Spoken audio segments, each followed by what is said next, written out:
In 2020, the story of a young British woman named Angel Lynn shocked the entire United Kingdom. She had been stuck in a harmful relationship with a man involved in crime who faced serious legal issues. Whenever Angel tried to leave, the situation worsened. During her last attempt to escape, it turned into a kidnapping and a life-threatening incident. Thankfully, Angel survived, but her life now is very different. Angel Lynn was born in a suburb of Loughborough, Leicestershire in England Midlands. She was the youngest daughter in a family of 6 children. Her parents, Patrick, often called Paddy by friends, and Nikki, were ordinary people. Patrick operated a small retail business, while Nikki dedicated herself to managing the household and caring for their children. Although the Lynn family was not wealthy, their business provided a steady income to meet their basic needs. They lived in a spacious and comfortable home, working hard to ensure their children received a good education. Angel had a strong, loving bond with her family, especially with her mother, Nikki. She confided in her mom about everything, her future plans, dreams, and concerns. From a young age, Angel was very energetic. She excelled in school, participated in sports, and had many friends. Others viewed her as ambitious, principled, someone who stood up for what was right. She aspired to attend college to study law and work in the justice system. Angel was well known for her stunning looks and slender. With her bright blonde hair, deep blue eyes, she always drew attention and brightened up any event. Many people admired her, but she seldom went on dates due to her busy schedule. Angel cherished her independence and was committed to being self-sufficient. While still in high school, she worked part-time as a waitress at a local fast food restaurant. She diligently saved money for college and bought her own clothes, makeup, and personal items. After finishing high school, Angel successfully entered her dream college. She chose to become a crime scene investigator and enrolled in a program to help her reach that goal. She juggled her studies, work, and sports with impressive energy. Everything was going smoothly until she met a young man named Che Boskill, who took everything away from her. Che Boskill was the younger son of his mother. He grew up with his older half-brother. His mother single-handedly raised the boys, as neither of their father was involved in their lives. She worked multiple jobs from early morning to late at night to support them, which meant that money was always tight. Because she was rarely home, she spent little time with the boys, leaving them to take care of themselves in less than ideal living conditions. Che exhibited aggressive behavior from a young age, causing concern among those around him. He frequently had outbursts of anger, got into fights, and faced continuous trouble. As a teenager, he encountered legal issues and was arrested multiple times. Despite this, his mother always intervened to defend him, viewing her younger son as nearly perfect, despite his actions. His older brother also faced legal troubles, but Che ultimately became a more serious offender while still in school. Nevertheless, their mother did not see any issue with their behavior and did not view them as a bad person. At only 15 years old, Che got involved in crime. He began by stealing cars and taking them apart for parts.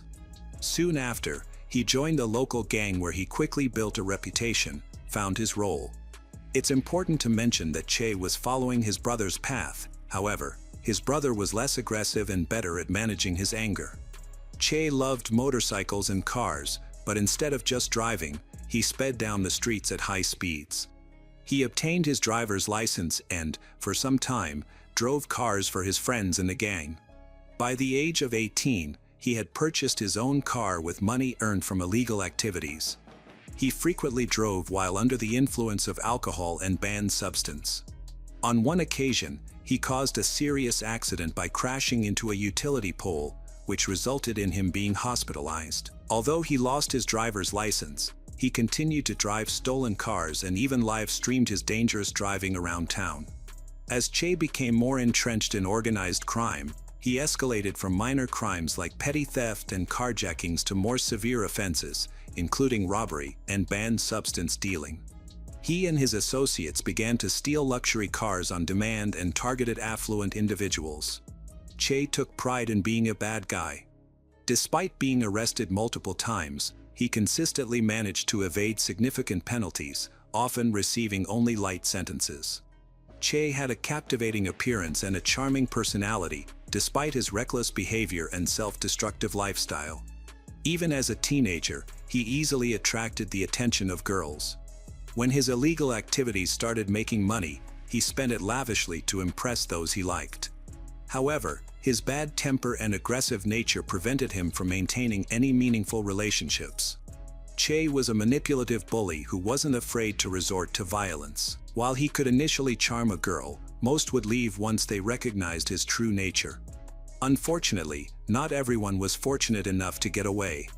In early 2019, Angel met a man while spending time with mutual friends. They were both the same age and attended the same university, quickly discovering that they had much in common. Their immediate chemistry led to a budding friendship that soon blossomed into a romantic relationship. Within a few weeks, they introduced each other to their families, indicating that they were serious about their commitment. Hattie and Nikki were pleased with their daughter's choice, as her boyfriend came from a good family and was a decent person. Similarly, his parents welcomed Angel warmly. They spent a lot of time at each other's homes. Their friends and family often joked about a possible wedding in the future. Just 6 months into their intense relationship, they unexpectedly broke up for unclear reasons. Her boyfriend initiated the breakup, leaving Angel feeling heartbroken. Shortly after, he began dating someone new, prompting Angel to distance herself from mutual friends to avoid seeing them together. She found herself isolated, without her boyfriend or friends. Though her family supported her, she fell deeper into sadness. Even focusing on her studies and work didn't provide much relief. During a challenging period in her life, Angel met someone who would become very important to her. By chance, she crossed paths with Che. He was immediately taken with her beauty. He approached her, asked why she seemed sad, suggested they take a walk and get coffee. Angel needed someone to confide in, and Che proved to be a surprisingly good listener. They exchanged phone numbers, quickly began talking and meeting regularly. Che made an effort to impress her with his kindness and support. Before long, Angel realized she was developing feelings for him. At that moment, she truly believed she had found someone deserving of her time, effort. Che tried to impress Angel by showering her with expensive gifts. He taking her to trendy clubs, restaurants, and concerts. She wanted to learn more about his job, but he was very good at concealing his illegal activities. One evening, Angel invited him to dinner at her parents' house. What was supposed to be a warm family meal turned into a heated argument due to Che's arrogant behavior, which upset Angel's parents. Afterward, Nikki, Angel's mother, expressed her concerns about Che and urged Angel to end the relationship. To avoid upsetting her parents, Angel told them that she and Che were just friends, promised to spend less time with him. However, Angel and Che continued their secret relationship, never thinking about breaking up. Che made reservations at fancy hotels for their romantic evenings together. Angel felt she was with a good man, she had fallen in love with him. Che was still in frequent contact with his girlfriend. They called each other many times a day and sent constant texts. He often inquired about her whereabouts, activities, companions. Trusting him, Angel shared everything, believing this was his way of showing he cared. Unfortunately, this was actually the start of his controlling and manipulative behavior. In just a few months, Che learned everything about Angel, her whereabouts, her friends, her work and school schedules. He earned her trust and started to distance her from friends he didn't like. He pressured Angel to lie to her parents, creating a rift between her and her family. By August 2019, his control grew stronger. He dictated her clothing choices, restricted her conversations, even banned her from wearing makeup. Che regularly checked her phone, deleting contacts he disapproved of. He constantly monitored her, questioning her about unplanned outings and showing up if she was out longer than usual. The situation escalated to the point where Angel couldn't greet a male acquaintance without provoking a fierce argument. Her parents started to notice significant changes in her behavior. Once lively, cheerful, Angel became pale and withdrawn. She stopped wearing makeup, started dressing in baggy clothes, and seemed constantly anxious. She became secretive, always clutching her phone and hurrying away to be alone whenever it rang. Her conversations with her mother and sisters dwindled, leading them to become suspicious.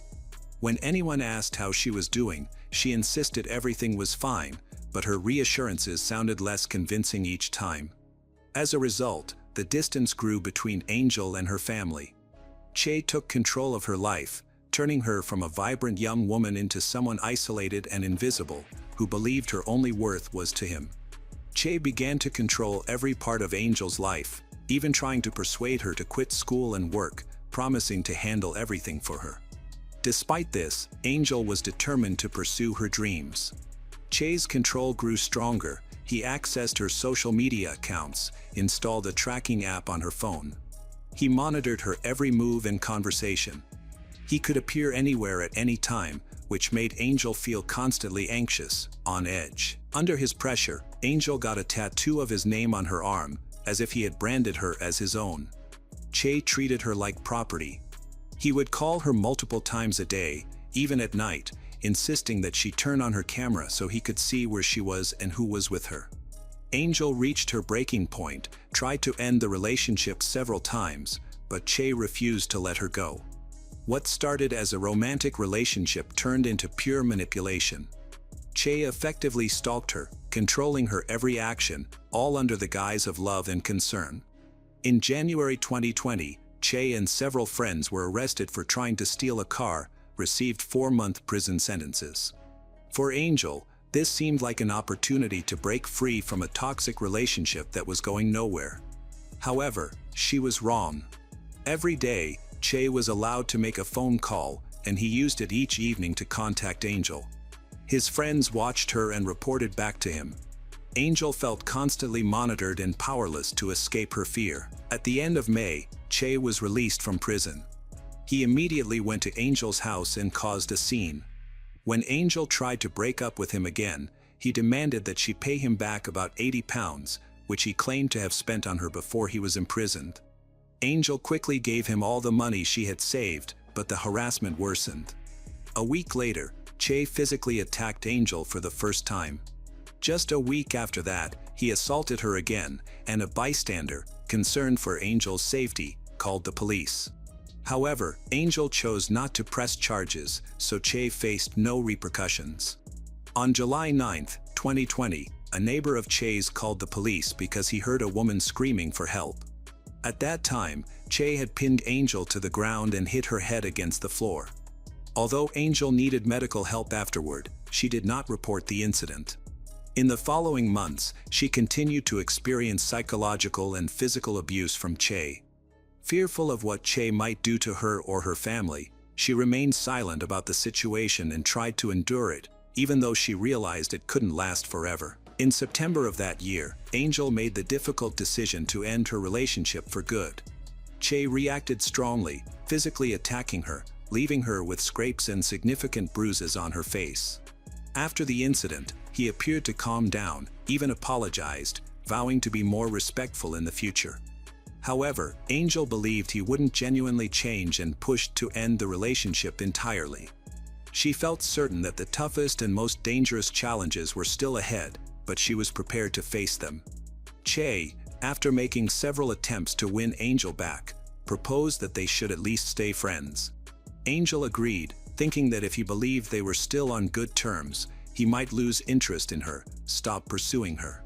On September 17, 2020, Angel went to work, later committed to picking up Che and his friend Rocco Sansom in their van. They frequently relied on her as their driver, especially when they were too drunk or under the influence of substances to drive themselves. That day was no exception. Angel arrived at the designated parking lot, where the van was parked. Che and Rocco were waiting. Once everyone was inside the van, they drove off. Angel and Che had a heated argument while driving. She pulled over, stopped the vehicle, and jumped out, running away quickly. This incident was recorded by street surveillance cameras. In the footage, Che can be seen angrily chasing after her. He catches her and forces her back into the van before taking the driver's seat himself. The vehicle then sped away, completely disregarding traffic laws. This situation amounted to a kidnapping, as Angel was trapped inside the van with two men. She was clearly terrified. It's unclear what she experienced during that time. In the next 15 minutes, the police received numerous reports about a suspicious van speeding away from town, with the driver behaving erratically. However, officers couldn't respond in time before a tragic event occurred. Suddenly, the passenger door of the van flew open, and Angel fell out at high speed, narrowly avoiding being struck by two cars following closely behind. Fortunately, the drivers reacted quickly and stopped their vehicles. They rushed to her aid. Someone called the police. Meanwhile, the van continued for about 100 kilometers per hour as if nothing had happened, then slowed down and returned to the scene. To any onlookers, it might have appeared that the driver had simply dropped something small and returned to retrieve it. Che approached the gathering calmly, told those present that the injured young woman was his girlfriend, that they had just argued. He said he wanted to break up with her and that she had lost control, attempting to jump out of the moving van. However, his account seemed unconvincing. He stayed on the scene, waited for the medics and police to arrive, repeating his story verbatim. It was evident that he believed Angel wouldn't survive. He seemed to be shifting all the blame onto her. His friend Rocco, who was also in the van, supported his version of events, mirroring his words. Despite her severe injuries, Angel was still breathing when she was rushed to the nearest hospital by ambulance. Unfortunately, the chances of saving her were low. She had broken ribs, broken limbs, a compression fracture in her spine, and many cuts, bruises. The most critical injury was a traumatic brain injury that led to significant bleeding in her brain. For several days, doctors fought tirelessly to save her life. She underwent multiple complex surgeries, including one to remove part of her skull to relieve pressure on her brain. Her heart stopped several times, and she was clinically dead on those occasions, but the medical team was able to revive her each time. Eventually, Angel was placed in a medically induced coma and put on life support. Her chances of waking up were nearly non-existent. The doctors were astonished that she had survived the initial accident, but their outlook was bleak. They warned the Lin family that, even if she miraculously survived and could breathe independently, she would likely remain bedridden and in a permanent vegetative state. They suggested considering the option of disconnecting her from the costly life support machines, but her parents refused to even think about it. Che and Rocco were held at the scene and taken to the police station for questioning. They both insisted they had done nothing wrong, claiming that Angel was out of control and that the incident stemmed from her attempts to take her own life. However, security camera footage showed a different reality. Che was charged with kidnapping, unlawful imprisonment, causing serious physical harm. Rocco was arrested as an accomplice. Both remained in jail while waiting for their court appearances. The trial started in January 2022, with new charges of assault and harassment added. The defendants did not admit guilt. The prosecutors failed to provide clear evidence that Angel was intentionally thrown from the moving van. As a result, the jury could not come to a unanimous verdict, leading to the defendants receiving relatively light sentences. Rocco was sentenced to just 21 months in prison for his involvement, while Che received a 7-year sentence. The Attorney General referred Che Bauskil's sentence to the Court of Appeal under the lenient sentences scheme. In March 2022, the court increased his sentence to 12 years. However, Che will still be eligible for parole after serving 8 years. Despite the doctor's discouraging predictions, Angel continued to fight for her life. Although she suffered significant brain damage, she eventually began to breathe on her own. After a few months, the doctors lifted her from the medically induced coma. Initially, she did not recognize anyone, could not control her movements, and needed to be fed through a tube. There were no indications that she was aware of her surroundings. Meanwhile, Angel's cousin, Farron Davis, has set up a GoFundMe page to help her recover from the horrific incident. Kind strangers and members of her community have donated nearly £200,000, which will be used to renovate the family home, as they have received no assistance from the council. Angel is now doing well and will soon be able to move out of the flat and live with her family once the construction work is complete. Her sister, Rhiannon, is planning to move nearby from Newcastle so she can join her mother in looking after her. In the spring of 2022, her parents brought her home to care for her themselves. A year later, in May 2023, Angel amazed everyone by starting to respond to her environment.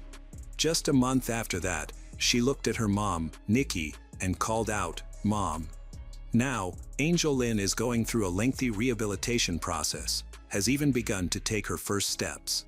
Although the doctors are skeptical about her returning to her previous life, her parents refuse to accept that possibility because their daughter has shown time and again that she is a fighter.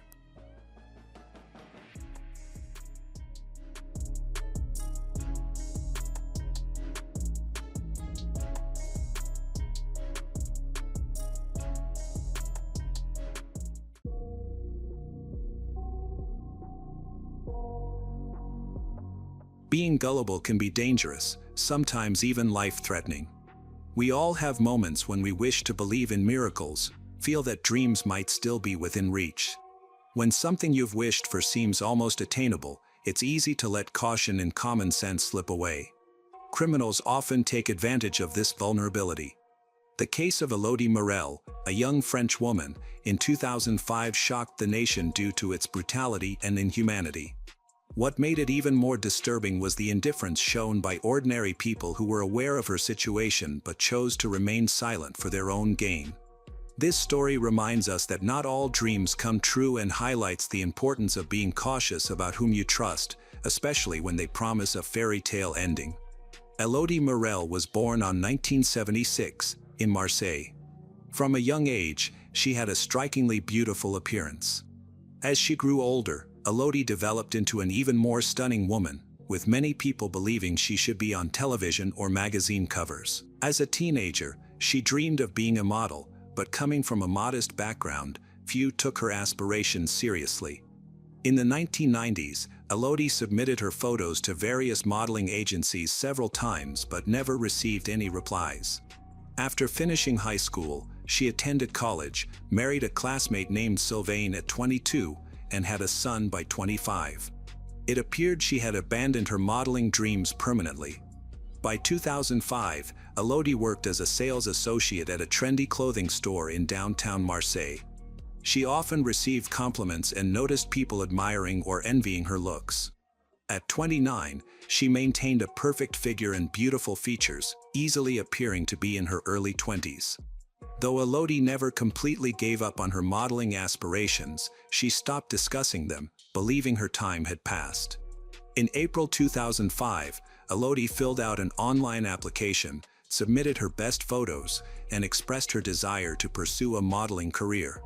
She soon received a reply, but what seemed like a promising opportunity from a fashion photographer turned out to be a dangerous trap. About 2 weeks after posting her profile, Elodie received an enticing offer to become the new face of the prestigious English luxury car company, Rolls-Royce.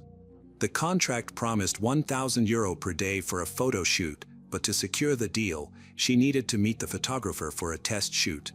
The meeting was scheduled for May 2nd at a bar in Aigues-Mortes. Excited, Elodie shared the news with her husband, who was doubtful but didn't voice his concerns. That morning, she left her son with her parents, got into her car, and drove to the meeting location. She planned to stay in Aigues-Mortes for 3 days and had already booked a hotel room. Later that evening, Elodie called her husband to update him on her progress and mentioned she was feeling nervous. Sylvain wished her luck, told her to call him as soon as she could. This would be the last conversation he had with his wife. When Elodie arrived at the bar as planned, she sat at a table on the terrace, waiting to meet the female photographer she believed she had been emailing. However, about 10 minutes later, a man in his mid-40s approached her. He introduced himself as the photographer's assistant, explained that he was there to meet her and scout locations for the photo shoot scheduled for the next day. Since Elodie had little experience in the modeling industry, she didn't find anything suspicious about him, took him at his word. The man appeared professional, spoke confidently, and seemed knowledgeable about her prior conversations with the photographer. Their conversation flowed easily and revolved around Elodie's potential career. She began to imagine herself on the covers of popular magazines, daydreamed about how she would spend the money she would earn. Around 9 p.m., as night fell, the man proposed they look for the ideal spot for the next day's photo shoot. Aigues-Mortes, a beautiful medieval town, is filled with scenic towers, fortresses, and chapels, perfect locations for taking stunning pictures.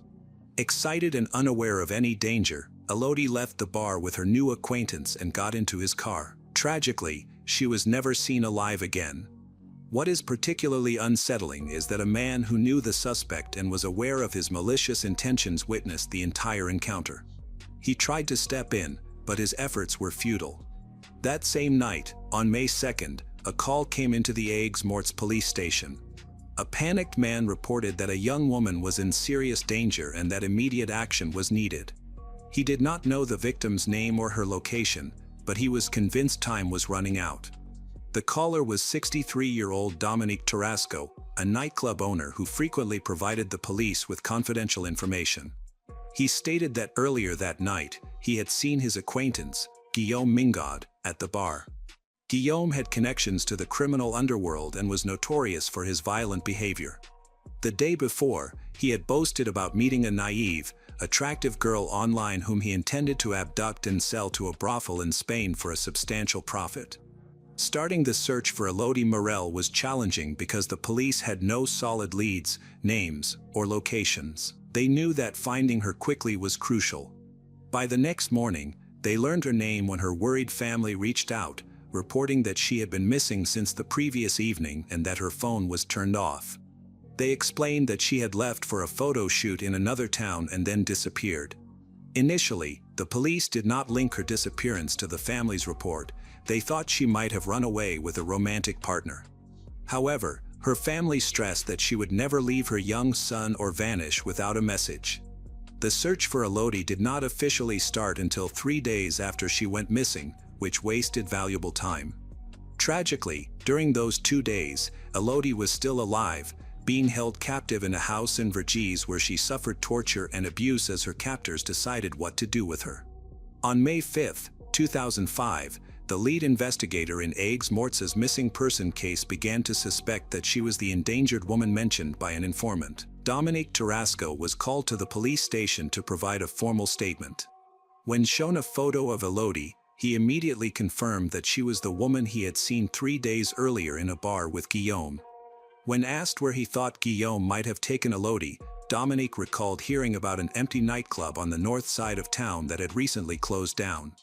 A police team conducted a surveillance operation at that location, and by that evening, they arrested 48-year-old Guillaume and 53-year-old Richard as they arrived at the nightclub. The exact role of Richard in this case remained unclear and needed further investigation.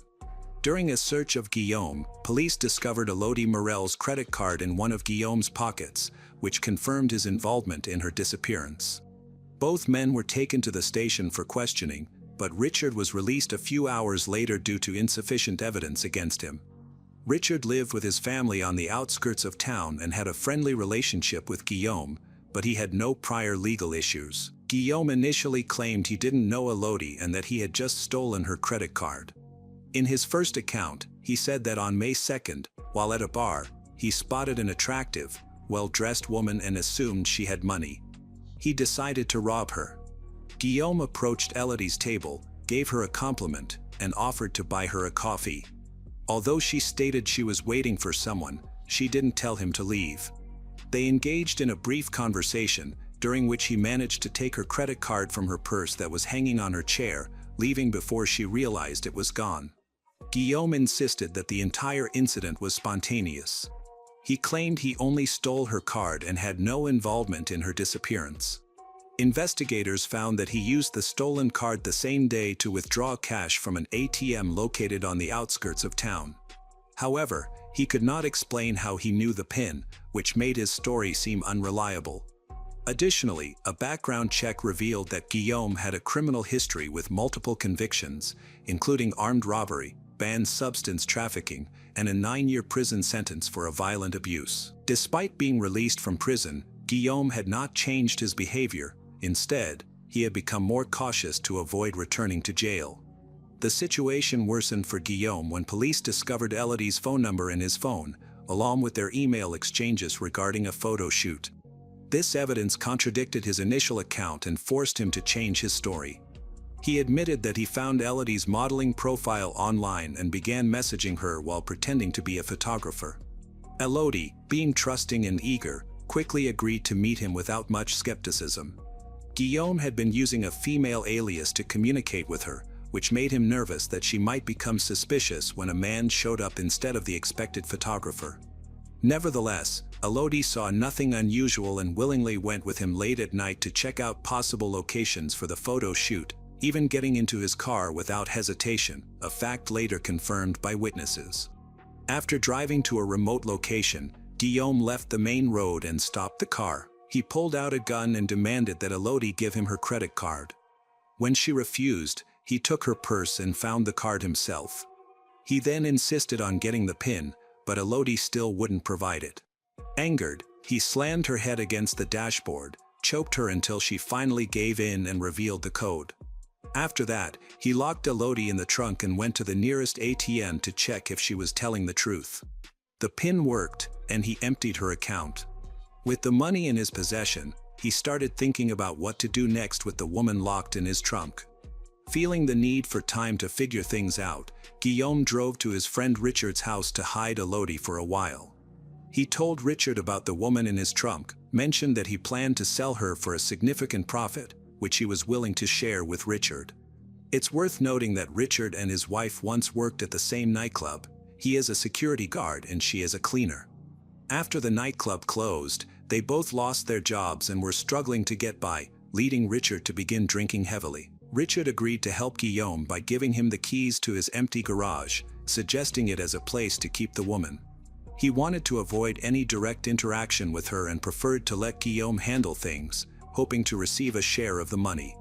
Later investigations found that Elodie had been held captive for more than 2 days, during which she suffered severe torture, assault, beatings, and severe hunger and thirst. Guillaume reported that he and Elodie spent a lot of time talking about their children, who were of similar ages. Elodie pleaded for her release, arguing that her son needed her. Guillaume admitted that he felt some sympathy for her and briefly considered letting her go. He even brought her a bottle of water because the garage was extremely hot and she had been there for 2 days. However, on the night of May 4th, everything changed when Richard, heavily intoxicated, decided to confront Elodie. Guillaume claimed that while he was away, Richard entered the garage and strangled Elodie with a rope. Guillaume maintained that he did not take part in the actual murder and only helped to hide her body. However, he would not disclose the location of her remains. During the police search of the Lignier residence, they seemed nervous but not particularly shocked. They allowed the officers to enter without resistance and continued eating at the kitchen table, showing little concern for the search. The police discovered several items belonging to Elodie in their teenage daughter's room, such as her cell phone, jewelry, a hair clip, and a wristwatch. Additionally, Elodie's purse and wallet were found with Richard's wife. Other items, including torn pieces of the victim's clothing, were found in the trash bin outside the house. More alarming evidence was revealed in Richard's garage. Investigators found dried brown stains that looked like blood, along with crumpled tissues, cigarette butts, an empty plastic bottle, and a piece of rope.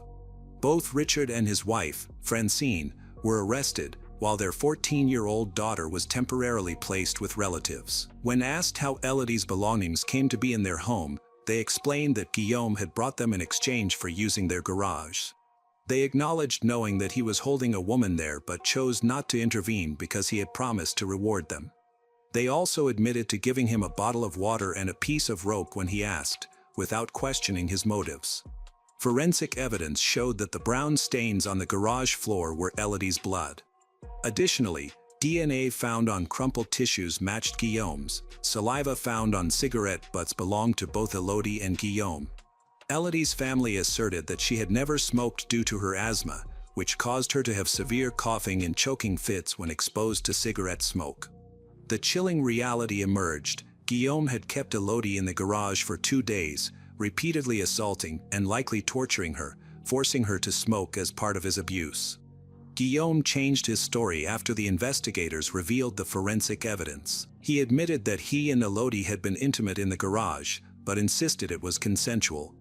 He claimed they had smoked together and talked a lot before he decided to let her go. However, he still maintained that Richard Lignier had killed her while he was away, supposedly because Richard feared Elodie might go to the police after he released her. This explanation raised many inconsistencies, the most significant being that Richard had no motive to kill Elodie.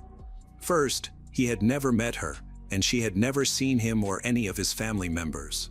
Second, Elodie had been brought to the garage in the trunk of a car, meaning she wouldn't have known where she was and couldn't lead the police there. Lastly, Richard was just an ordinary drunk, unable to physically harm anyone. He was satisfied with receiving payment in the form of Elodie's belongings and a promise of money from his friend once the situation was resolved. Earlier, investigators discovered an empty plastic water bottle in the garage. Guillaume claimed he felt sorry for Elodie and brought her water, but tests revealed that the liquid contained high levels of potent drugs. After consuming these drugs, Elodie would have likely been unconscious or barely aware, giving Guillaume the opportunity to do as he pleased. When questioned about why he drugged her, Guillaume changed his story again. He now said he was prepared to set her free and that they had agreed she wouldn't go to the police. He claimed Elodie wanted to return home to her family and forget the incident, as if it were just a bad dream.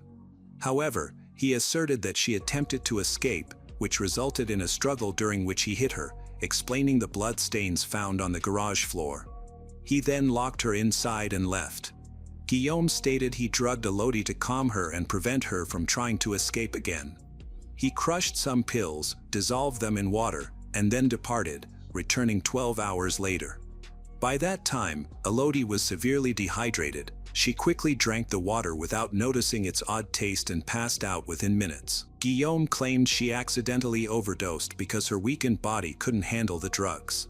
Realizing she had stopped breathing, he put her body in the trunk of her car, which he had left in a parking lot near the bar where they first met.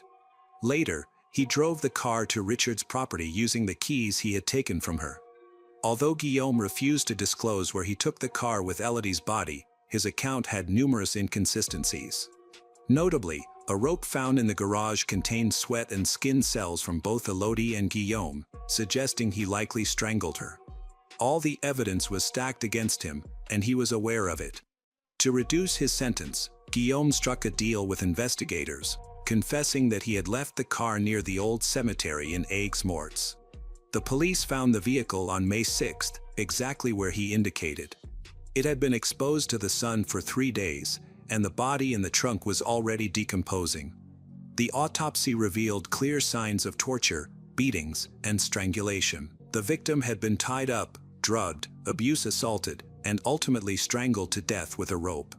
The trial for the 3 individuals involved in the crime began in February 2008, nearly 3 years after the shocking events. Guillaume Mingaud was sentenced to life in prison, with the possibility of parole after 22 years. Richard Lignier and his wife attempted to persuade the jury that they had no knowledge of the captive in their garage.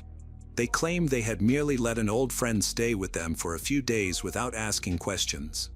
However, the discovery of the victims' belongings in their home contradicted their story. Ligniers was charged with aiding and abetting. In 2010, each received a 6-year prison sentence. Guillaume and his lawyer appealed the court's decision, attempting to place some of the blame for the crime on the Lignier. This was their only chance to lessen his life sentence and reduce the minimum time he would have to serve. On May 3, 2010, exactly 5 years after Elodie Morel's murder, the new trial began. During the proceedings, it was revealed that Richard and Francine were aware of Elodie's captivity and the serious danger she faced, yet they took no action. Not only did they keep her belongings and give some to their daughter, but they also supplied Guillaume with everything he requested, such as rope and water, without questioning his motives or considering the consequences. Ultimately, the court reduced Guillaume Mingaud's life sentence to 30 years, requiring him to serve 2/3 of that time before he could be eligible for parole. Richard and Francine Lignier, due to their complicity and inaction, were each sentenced to 8 years in prison with no chance for early release. The tragic case of Elodie Morel serves as a harrowing reminder of the perils of unchecked trust and the devastating consequences of bystander indifference. Her dream of a modeling career, pursued with Rosa with hope, was cruelly exploited by Guillaume Mingaud, whose deceit led to her brutal torture and murder. Equally disturbing is the complicity of Richard and Francine Lignier, who prioritized personal gain over human life, allowing Elodie's suffering to continue in their garage. This case underscores the critical need for vigilance in the face of enticing promises and the moral imperative to act against injustice. Elodie's story, etched into France's collective memory, calls us to honor her by fostering skepticism, compassion, and courage to prevent such tragedies from recurring.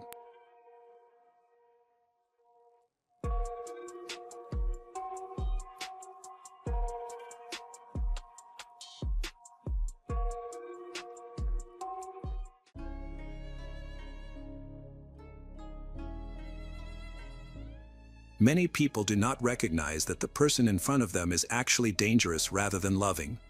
Unfortunately, not everyone has the opportunity to correct their mistakes. History tends to repeat itself, including its darkest moments. In today's story, we will discuss a significant betrayal that led to one of the most brutal and senseless crimes in Alaska's history, driven by greed and foolishness. This tragic event took place in Anchorage, Alaska. Interestingly, although the overall crime rate in the U.S. has been declining, Anchorage is an exception, with violent crime rates being 60% higher than the national average. Statistics show that even women in this area commit violent crimes more frequently, usually targeting their loved ones. Cynthia Hoffman spent her entire life in Anchorage. Family and friends described her as a bright and kind girl working hard to achieve her American dream. She faced challenges due to a developmental delay, which made her school experience difficult. Nevertheless, Cynthia never gave up, consistently aimed for greater achievements. She graduated from high school, completed driving school, and secured a job at a diner. She cherished her friendships, particularly with her best friend Denali Bremer. The two had been friends since elementary school and had plans to go to college together. Although she aspired to attend college, those dreams were ultimately unfulfilled. Cynthia's parents were divorced, but she had good relationships with both her father, Timothy Hoffman, and her mother, who both supported her endeavors. On June 2, 2019, 19-year-old Cynthia missed a scheduled meeting with her father. Timothy, a construction worker, often brought Cynthia along on part-time jobs, where she helped him with minor tasks. In return, he paid her, teaching her the importance of hard work and saving money from a young age. Cynthia had assisted her father frequently for over a year, and they saw each other daily. On that particular day, she was expected to meet him after school. Her father had promised to pay her for past work when he was short on cash, so she was excited to go because it meant she would get paid double. She also mentioned that she needed money for a party that weekend. Cynthia texted her father to let him know she was at the park for a meeting and promised to return in about an hour. Timothy waited for her, but she never came back. He tried calling her phone and sending her messages, but she didn't respond. He thought it was possible she was just out with friends and lost track of time, so he hesitated to call the police. However, none of his messages were read, and his calls went unanswered throughout the day. Concerned about his daughter and her unexplained absence, he decided to contact the authorities. When Timothy arrived at the police station, he reported Cynthia as missing. The police took the case seriously and quickly began their investigation. They organized search teams, brought in volunteers. Timothy joined the search right away, driving around the city and asking people if they had seen his daughter. He showed them her photo, but despite his efforts all day, he couldn't find any useful information. From the beginning, he had a nagging feeling that something was wrong. Cynthia's behavior was unusual. She had never been gone for this long before, and she didn't have any mental health issues or a tendency to run away. She was naive, needed guidance. There had been no family conflicts or signs that she wanted to leave. In the days that followed, Timothy began to lose hope for a positive outcome. He started to fear that someone had lured his daughter to the park with harmful intentions, despite the ongoing search. The police initially thought Timothy might have more information, but he had a verified alibi during this time. Timothy stayed in touch with Cynthia's friends, particularly her best friend Denali, who had been in regular contact with Cynthia and was one of the last to see her. Denali expressed that she had no knowledge of Cynthia's whereabouts and hoped for her safe return. She requested updates if Timothy discovered any new information. Meanwhile, some school friends reported that they last saw Cynthia and Denali leaving together in a car, heading off in an unknown direction. This raised suspicions, as lying seemed unnecessary unless someone had something to conceal. When investigators looked into Cynthia's social media, they found that a person named Tyler had invited her for a ride, which she had accepted. This invitation coincided with the timing of her disappearance. With no new leads, detectives began tracking Cynthia's contacts leading up to her missing status. Who is Tyler? What was Cynthia doing, and where was she headed? Her classmates confirmed that she had planned to meet her father to help him with work and collect her payment. After the police spoke with Denali, she changed her story about Timothy. She admitted that after classes, she and Cynthia were walking to their cars when she dropped Cynthia off at the nearest city park. Following that, Cynthia sent her father a message updating him on her whereabouts and promised to see him later. However, after those messages, Cynthia's phone went silent. The search efforts then shifted from the city streets to the dense underbrush of the park. On June 4, 2019, just 2 days after her missing, Cynthia Hoffman was discovered dead. The 19-year-old's body was found on the banks of the Eklutna River, a popular tourist spot. Her hands were tied behind her back, and her mouth was taped shut. The cause of death was a gunshot wound to the head, inflicted from behind. Sadly, the concerns of her loving father were realized. Around the same time, Denali's mother went to the police station to report that Denali and her friend might know where Cynthia had gone and could be connected to the case. According to Denali's mother, both Denali and her 16-year-old friend, Caden McIntosh, claimed to know what happened to Cynthia. They were both interrogated, with the police particularly focused on why Denali was using a different name. When they met Caden, he caught the officer's attention. The boy was visibly shaking and gave confused, evasive answers, leading them to believe he should be questioned first. Caden was extremely nervous and soon admitted to murdering Cynthia Hoffman. He claimed that his 18-year-old girlfriend, Denali, had planned the murder but could not explain why. Denali was uncooperative from the start, avoiding communication with investigators, refuting Caden's account, and presenting an alternate narrative. She stated that she, Caden, and Cynthia went to Thunderbird Falls after school for a photo shoot. They intended to create a unique scene that involved using tape and ropes to stage a kidnapping, with Cynthia's mouth taped and her hands bound. Denali admitted that she carried a gun for self-defense, and all participants in the plan were aware of this. She recounted that at one point, Caden took the gun, aimed it at Cynthia, and attacked her in the back of the head without any clear reason. Denali said she was shocked and confused afterward, unsure of how to respond. The group simply disposed of the body in the water and left, as Caden commanded her to do so in a threatening manner, which intimidated her into compliance. She felt it wasn't worth informing the police to avoid causing a panic, worried that she might become another victim. Additionally, she couldn't provide any information about a motive for the murder. There were no known conflicts among them, and no one had witnessed such cruelty before. As a result of the statements, Caden McIntosh was charged with murdering Cynthia Hoffman. Criminologists examined the crime scene, and forensic experts conducted an autopsy. This led to the collection of enough evidence to reconstruct the events of June 2nd. However, the stories told by the young people at the police station contained many inconsistencies, particularly regarding the motive, which remained unclear.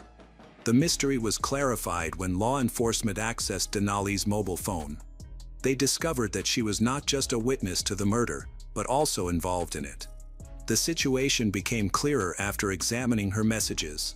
After Cynthia's death, Denali posted on social media, "Oh, look what we just did," directed at someone named Tyler. This message was shockingly cynical and cruel, revealing not a grieving best friend but rather a brutal killer who took pride in her actions. The police obtained a Snapchat video that served as crucial evidence of Denali's guilt. This prompted them to question her again, as there was enough evidence to charge both Caden and Denali in connection with the murder. Caden claimed he had been manipulated and that Denali had suggested the attack. She continued to deny any wrongdoing until she was asked about Tyler, who was saved in her phone as a babe. The police found that shortly before the tragedy, Denali met a man from Kansas on an app where he claimed to be a millionaire. They started off communicating and flirting, but eventually, he sent her a disturbing message. Tyler gradually got Denali to open up about her preferences, including her intimate desires. He revealed that he was willing to pay $9 million for photos and videos depicting abuse violence. Denali became intrigued, and over time, her friend on social media convinced her to kill. Cynthia was an easy target because she was Denali's best friend, very naive, and completely trusted her. This made it easy for Denali to lure her into a trap. Investigators identified the car used by the young killers during the murder. It belonged to a relative of Denali. They interviewed Denali's 19-year cousin, Caleb Leland, who was aware of the $9 million offer and supported Denali, thinking the money would solve their financial issues. Denali had asked to borrow his car to take the victim and her accomplice to the murder scene. In return, she promised him $500,000. After agreeing to help facilitate the murder of an innocent person, Caleb was fully aware of her intentions. He confirmed that Cynthia's murder was not a result of a desire for a photo shoot or an accident. It was a planned act of revenge for money. Denali had discussed her plans with her brothers, detailing where she intended to take her best friend and outlining the murder plan in great detail.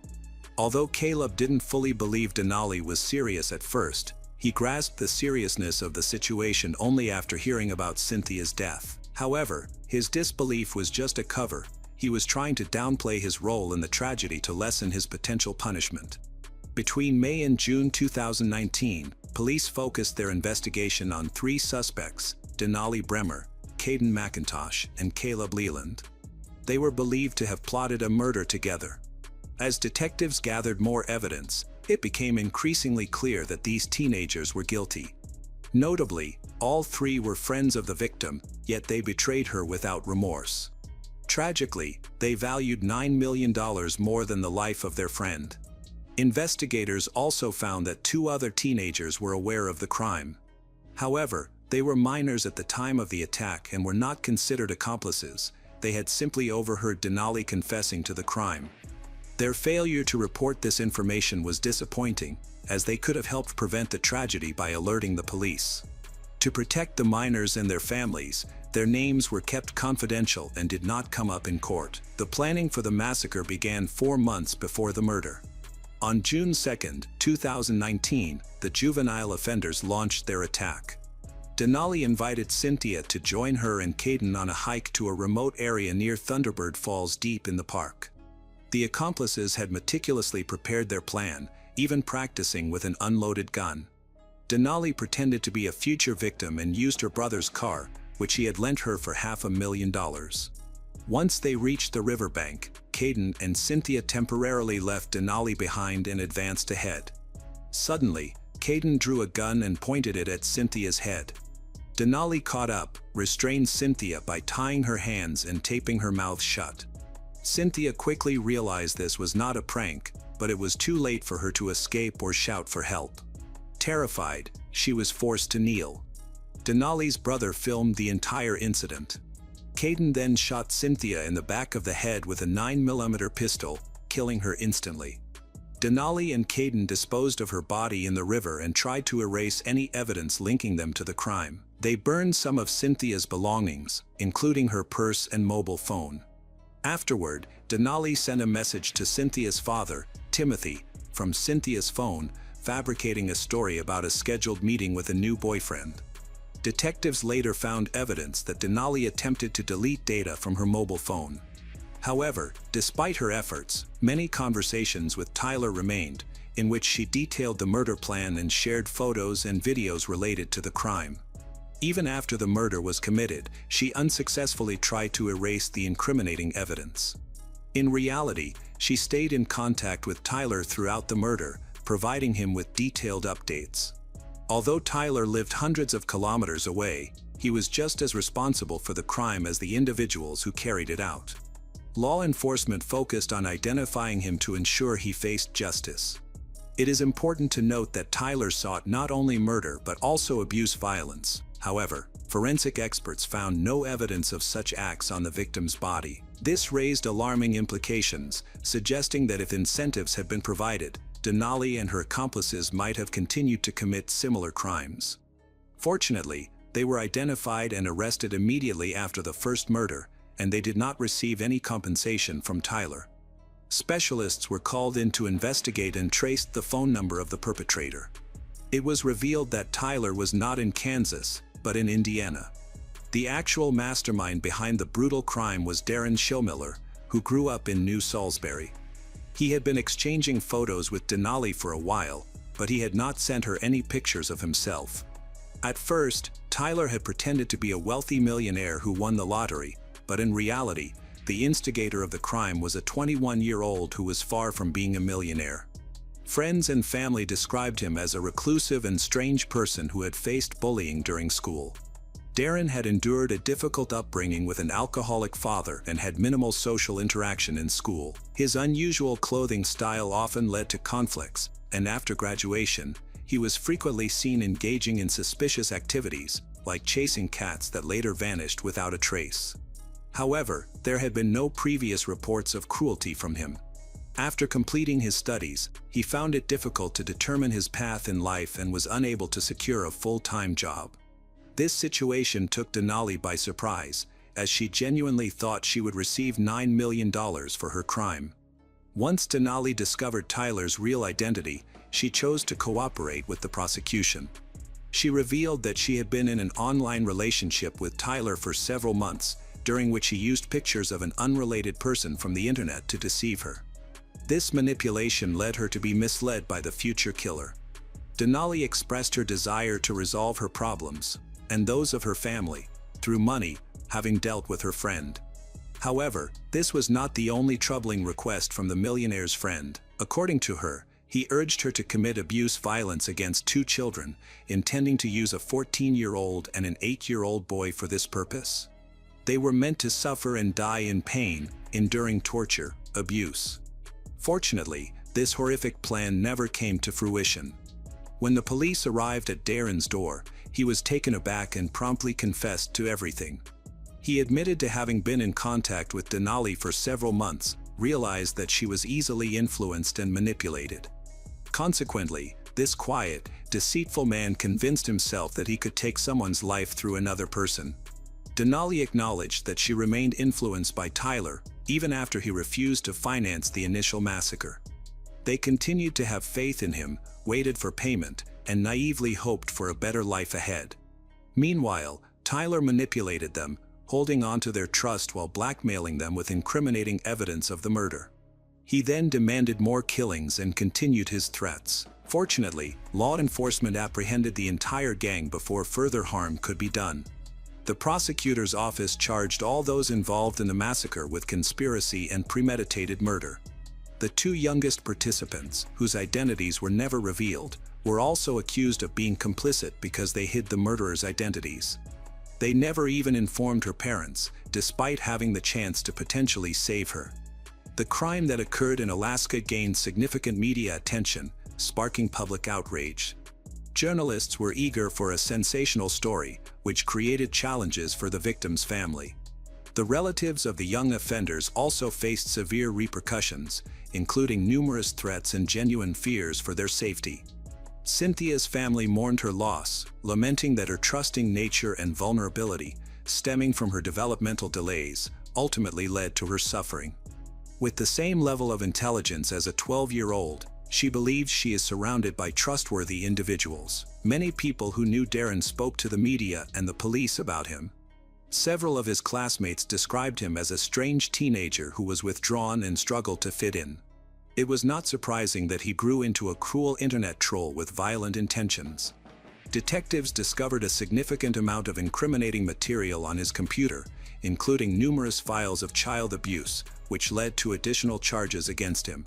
He also showed a disturbing desire for cruelty and torture. Evidence revealed that Denali was not the first victim of this liar. He used various social networks and messaging apps to create fake accounts, deceiving teenagers and even children. Initially, his actions were limited to obtaining obscene images, but feeling untouchable, he escalated his behavior. Over several years, he lured dozens of girls and women into his traps. Some of the victims, from whom he extorted obscene photos, testified in court. Once he received the first image, he began to blackmail them for more. Fortunately, many prior victims managed to escape Darren's grasp, partly due to police threats. Unfortunately, this was not the case for Denali, whom Darren acknowledged was the most naive of his victims. Denali and his accomplices were involved in one of the most serious crimes in Alaskan history, the brutal murder of Cynthia Hoffman. This tragic event highlighted themes of betrayal, greed, and folly. Cynthia fell victim to an online manipulator, failing to verify his identity, and ultimately led 4 others into the murder. The case remained confidential, but the lives of everyone involved were forever altered.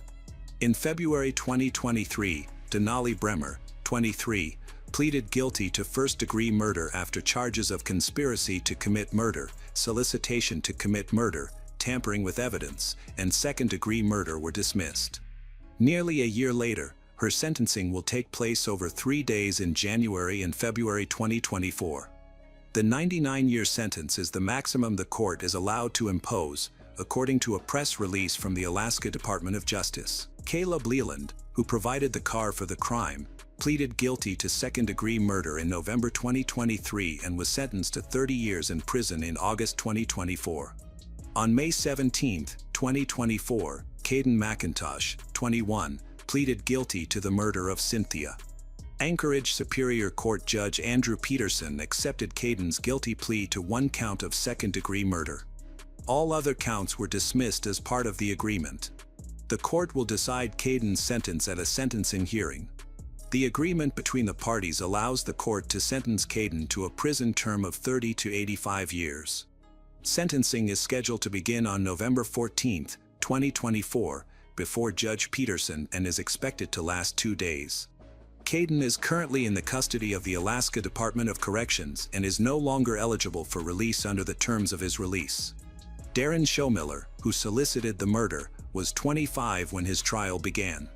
He chose not to defend himself, allowing his lawyer to read a statement to the jury. Darren admitted to making a grave mistake that led to the death of an innocent girl, expressing remorse and asking for forgiveness from her family. However, these words did not sway the jury, and he was sentenced to 99 years in prison for his actions that destroyed multiple lives. Every year on the anniversary of Cynthia's death, her father organizes a motorcycle ride to celebrate. Timothy Hoffman, 58, was among those attending the event on June 2, 2024, when friends and family gathered to remember Cynthia. However, he lost control of his motorcycle and died in the accident.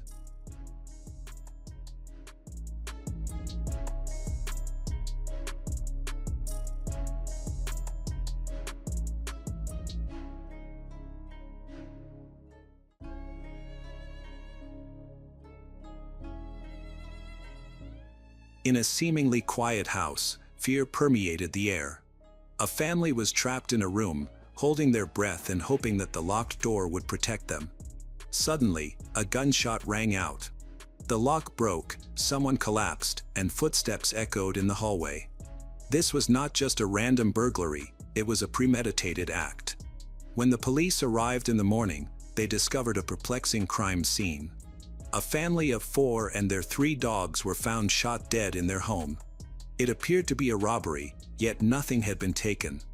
All clues pointed toward one individual, but the real question remained: who was truly in control? As detectives looked for answers, they realized the situation involved far more than just love, jealousy, or revenge. Someone had orchestrated everything. When the truth finally emerged, it was more shocking than anyone could have anticipated. Nathaniel Huey Jr. was born around 1993 in an environment where crime and violence were common.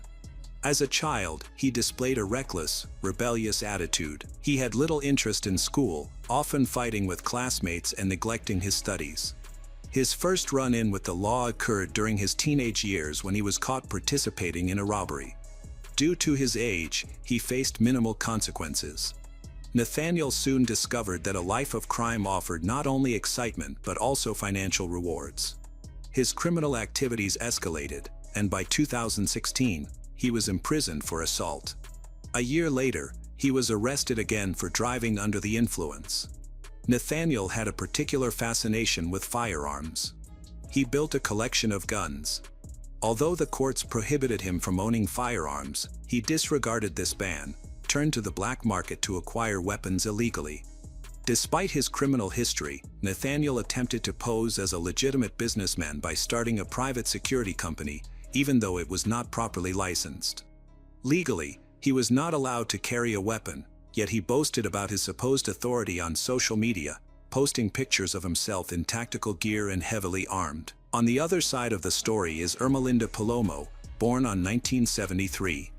By the time she met Nathaniel, she was a fiercely independent woman, a mother of 5, and already a grandmother.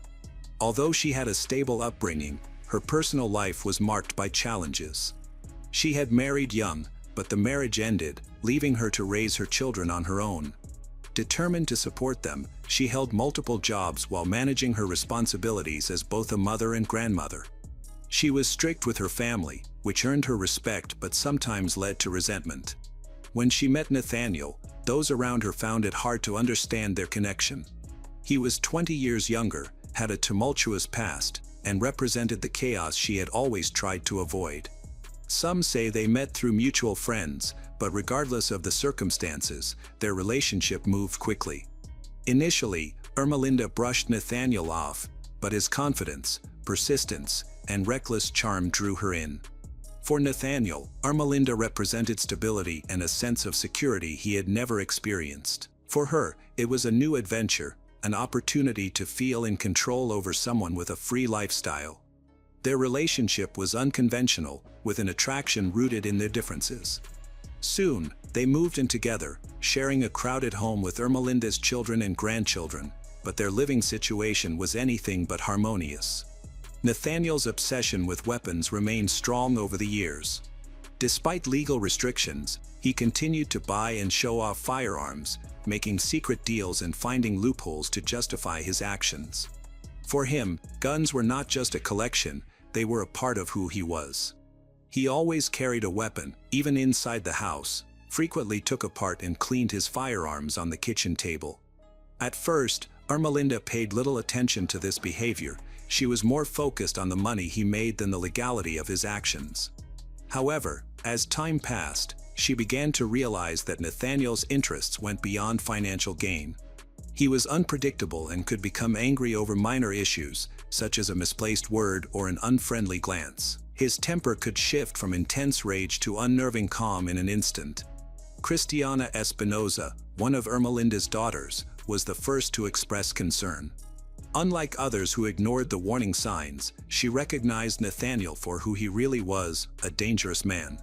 She noticed how he talked about violence, carried himself with arrogance, and never tolerated being contradicted. But what scared her the most was how quickly he could lose control. By 2021, Nathaniel and Ermelinda had been living together for 6 years.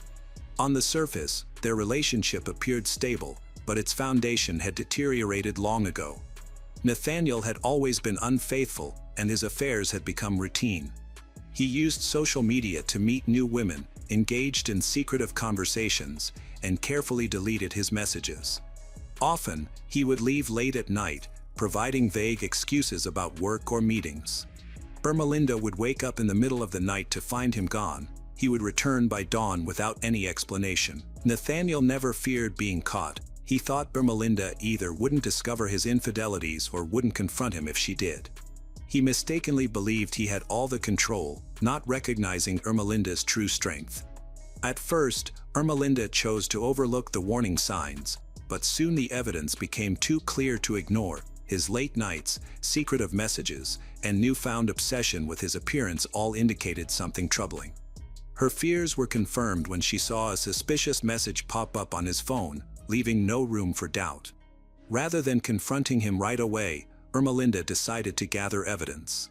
If Nathaniel thought he was safe from consequences, he was about to find out otherwise. She began monitoring him closely, observing his movements, noting his habits, and even checking his messages when he wasn't paying attention. Before long, she could tell when he was lying, when he was trying to cover his tracks, and when he was sneaking off for yet another secret meeting. With each new revelation, her anger grew stronger. She realized she had two options: to leave him behind and erase him from her life, or to make him regret every decision that led to this moment. The more she considered it, the clearer her resolve became. She refused to be just another woman he discarded. If she wanted to make him feel pain, she had to be strategic. Instead of erupting into an argument, she decided on a different approach. She would make him feel cornered. She planned to turn his own life against him. Ermelinda's plan began with deception. She created fake social media accounts, selecting photos and inventing identities to construct believable personas. She studied online scams to learn how to manipulate and deceive effectively. This included understanding threats, the structure of underground networks, psychological tactics. Her most powerful tool was information. She figured out how to track locations, access hidden data, and manipulate the digital landscape in ways Nathaniel would not anticipate. Then, she initiated her scheme. Her first contact with Nathaniel came through a woman who seemed genuinely interested in him. As expected, he fell for it and responded eagerly, unaware that he was entering Ermelinda's trap. Initially, their conversations appeared harmless, consisting of light flirtation. However, she began to drop hints about his life that she shouldn't have known, leading him to believe someone was monitoring him. The tipping point came when she sent him a message with his real-time location. This left Nathaniel unsettled. Ermelinda could see the change in his demeanor as he started looking over his shoulder and checking his surroundings. But her tactics were far from over. The next phase of deception brought in new individuals. Nathaniel began receiving messages from various people. Some were threatening, while others falsely claimed to offer him protection. They contacted him through different platforms and phone numbers, without any clear pattern. Some messages demanded money, while others warned him to avoid certain locations. A few suggested that he was already involved in something much larger than himself. This confusion was intentional.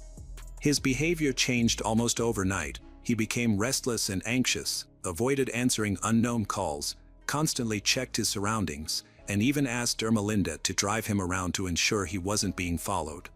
He changed his passwords and deleted messages, trying to rid himself of the unseen threat. However, the more he attempted to escape, the more entangled he became in Ermelinda's scheme. She observed with satisfaction as paranoia consumed him. Unbeknownst to him, the real danger was lurking right under his roof. In May 2023, a new woman entered Nathaniel's life, Zoraida Bartolome, one of his co-workers.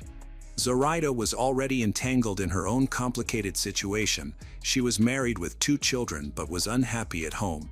She had cheated in the past and didn't feel guilty about it, believing that her own happiness was more important than being loyal.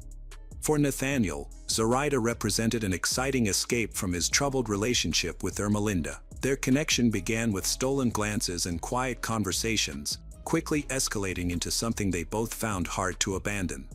Ermelinda had been observing Nathaniel closely and noticed a shift in his behavior. At first, she assumed Zoraida was just another fleeting romance, but then she discovered messages that revealed deeper feelings. Nathaniel was telling Zoraida that he loved her and wanted a future together. She reciprocated those feelings, and they fantasized about leaving everything behind to start anew. As Ermelinda read their exchanges, she felt a mix of pain and humiliation. Despite her efforts to protect their relationship, Nathaniel was pursuing another woman.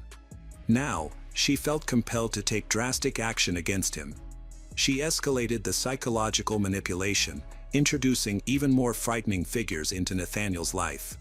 He was no longer just being observed, he felt as if he was being hunted. Nathaniel had endured too much to feel fear anymore. He had survived the worst, or so he thought. Now, all that mattered to him was Zoraida. Leaving her was not an option. For the first time, he wasn't merely hiding an affair, he was fighting for it. Ermelinda noticed this change in him. If she couldn't break Nathaniel directly, she would aim to destroy Zoraida instead. Her first tactic was to undermine Zoraida's stability. Using her network of fake accounts, she contacted Zoraida's husband, Alberto Rolón. Initially, she planted vague doubts through anonymous messages that suggested betrayal. She even included photos of Zoraida and Nathaniel together, ensuring they were clear enough to raise suspicion.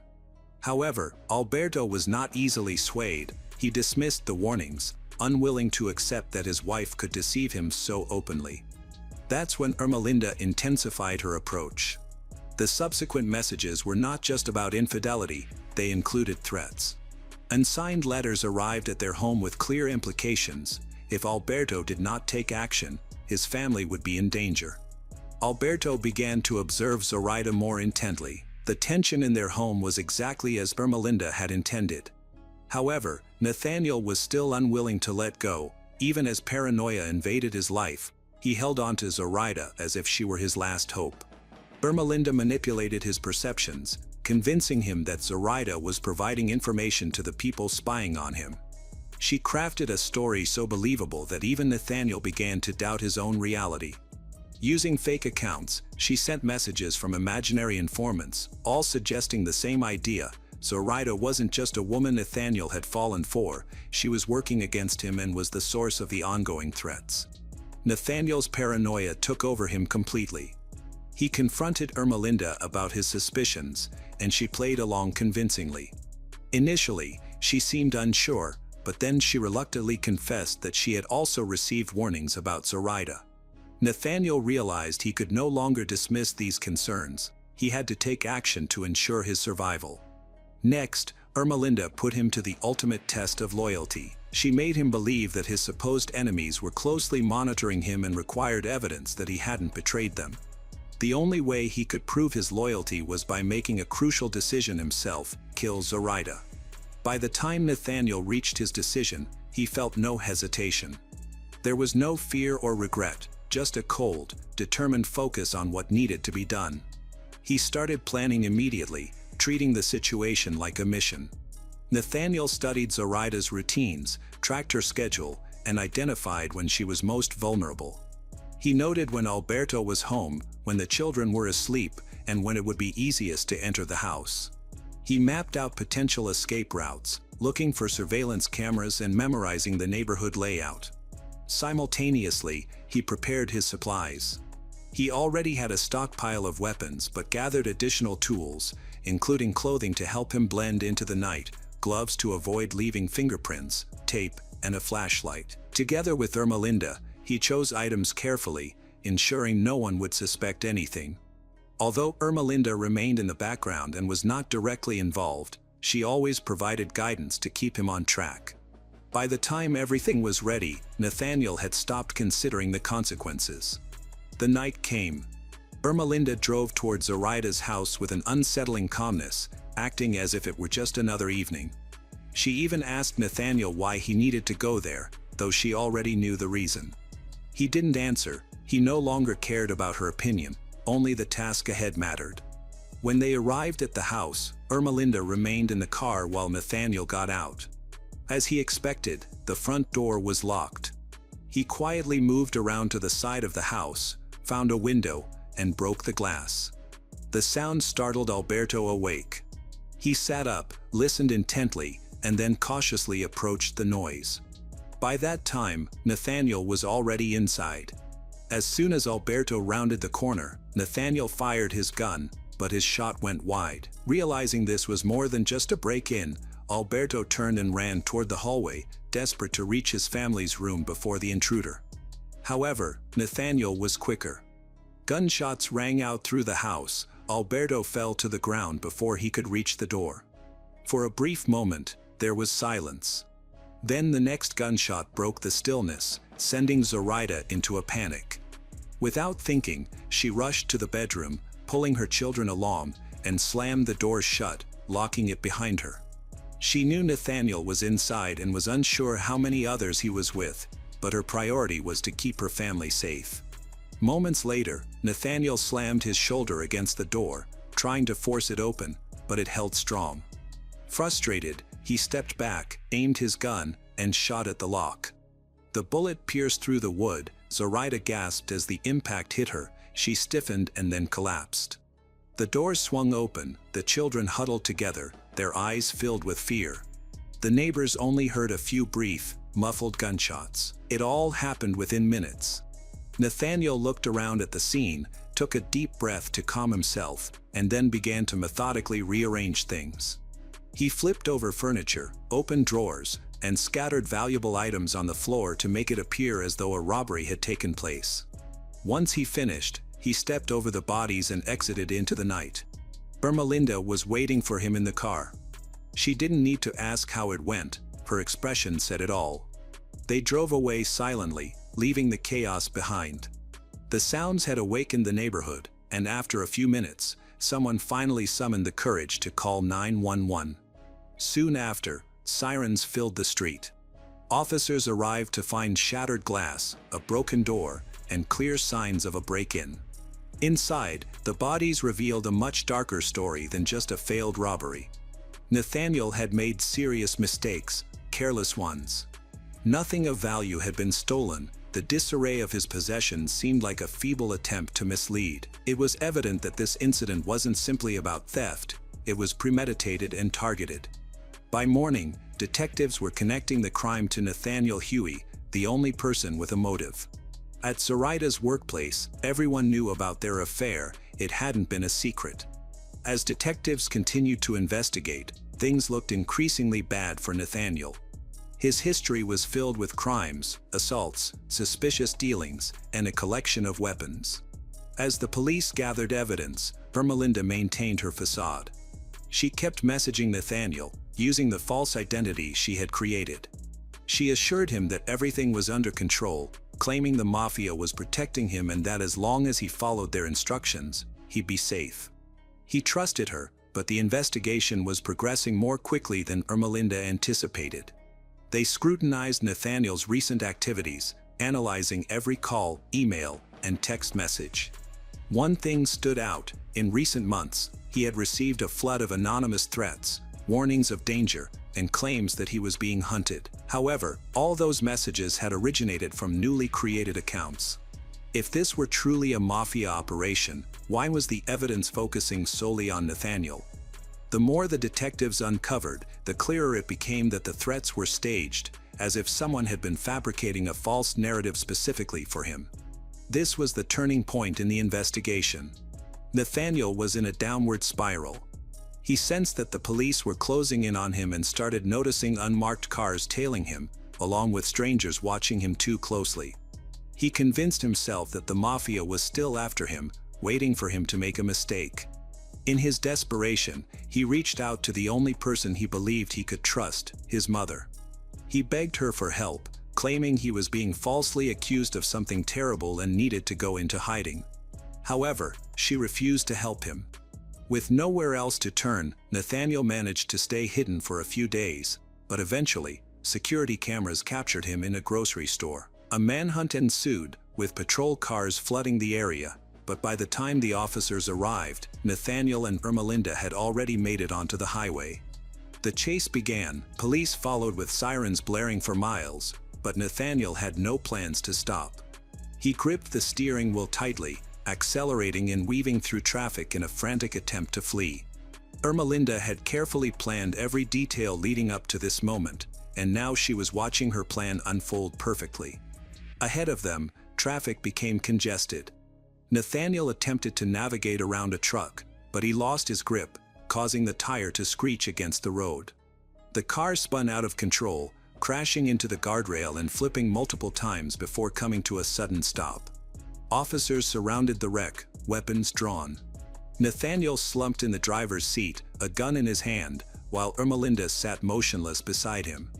In those final moments, he had turned the gun on her and then himself. Investigators sifted through the wreckage, trying to understand what had transpired inside the car. Did he realize what was happening? The investigation didn't stop there. Detectives focused on Ermelinda's devices.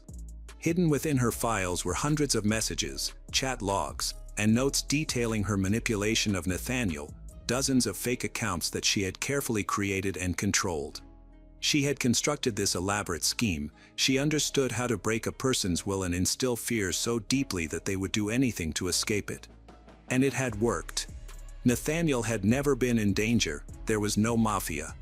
The true enemy had been sitting right beside him all along. In the end, the case was closed, but one question lingered: did Nathaniel understand the situation before he took action? Ermelinda's calculated plan, fueled by wounded pride and a desire for revenge, transformed Nathaniel from an unfaithful partner into a paranoid pawn who unwittingly executed her deadly scheme. The Romeoville murders, disguised as a robbery, revealed the devastating consequences of unchecked emotions and hidden motives. As the investigation uncovered Ermelinda's intricate web of lies, it left one lingering question unanswered: did Nathaniel ever glimpse the truth behind his actions, or did he remain trapped in her illusions until the end?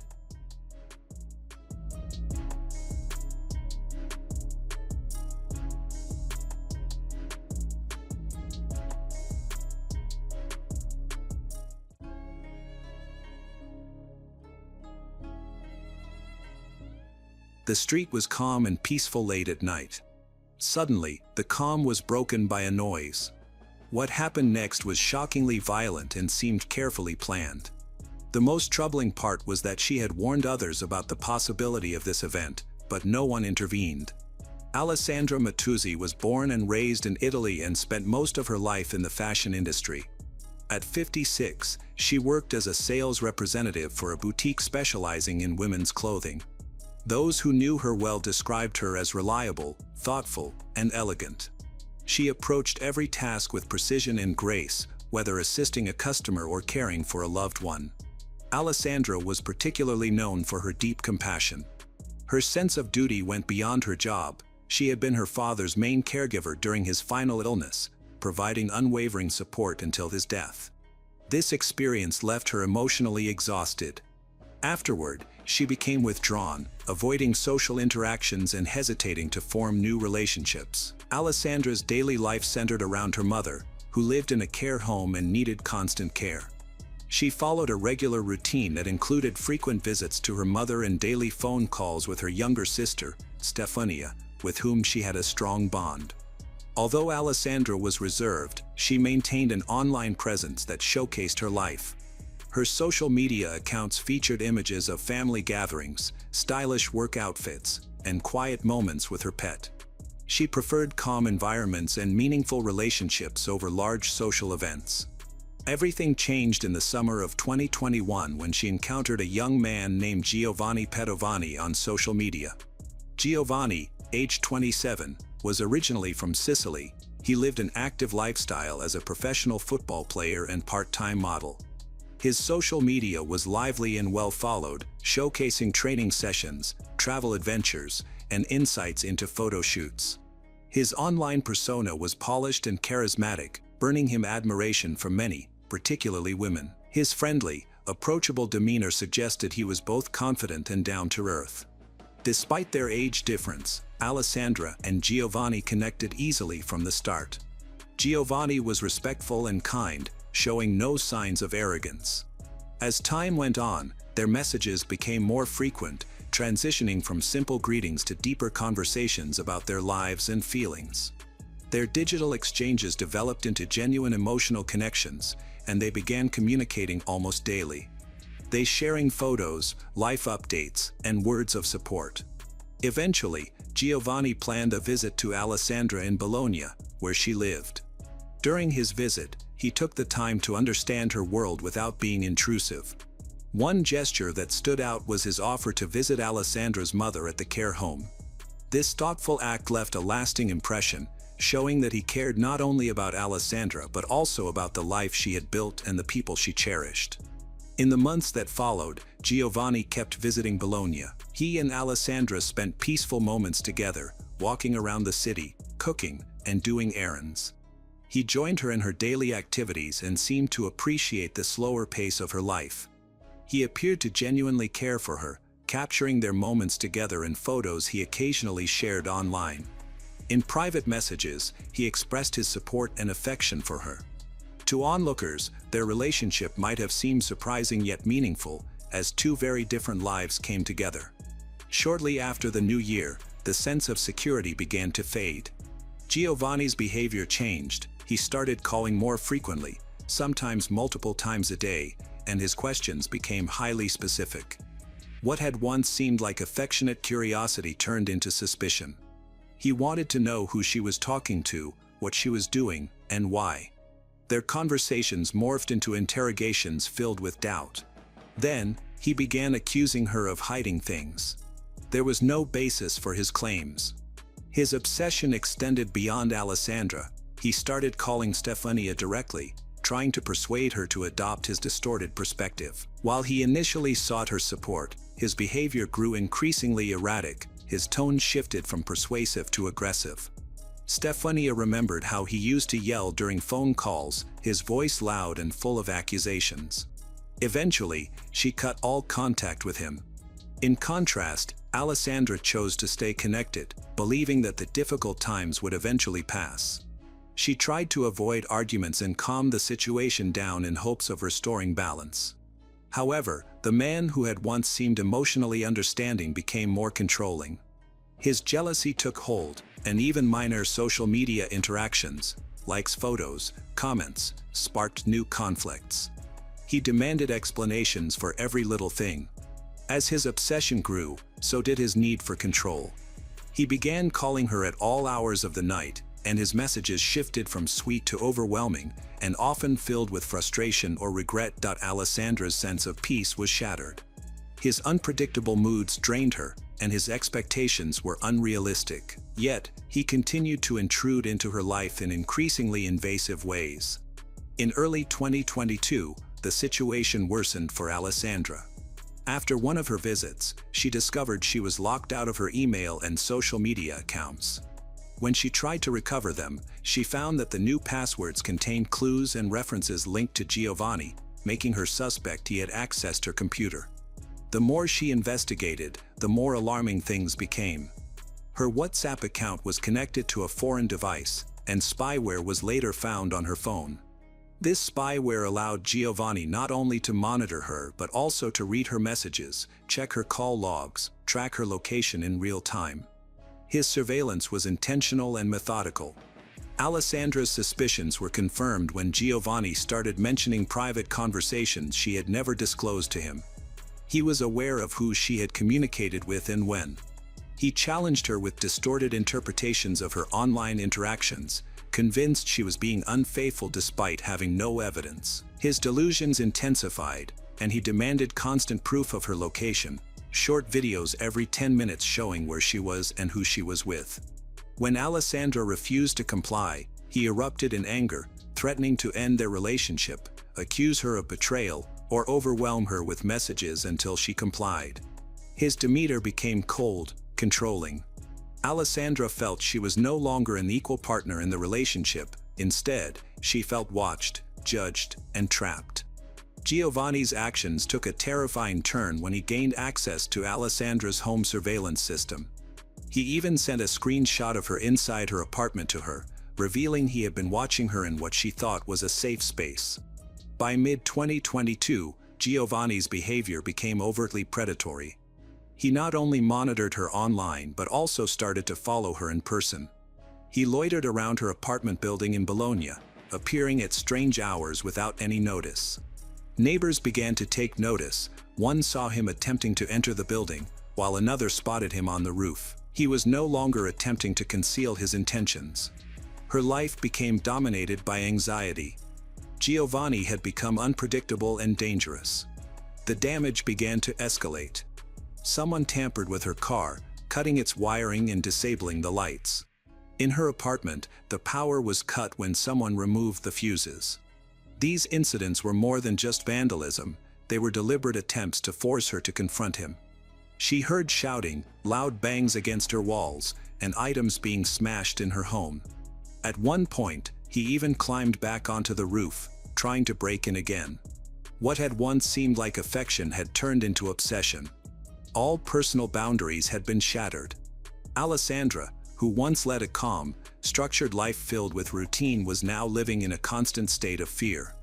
Alessandra was no longer in a relationship, she felt as though she was being hunted. She started carrying pepper spray. This small change marked a significant emotional shift for someone who once felt confident and graceful. Fear began to permeate her daily life.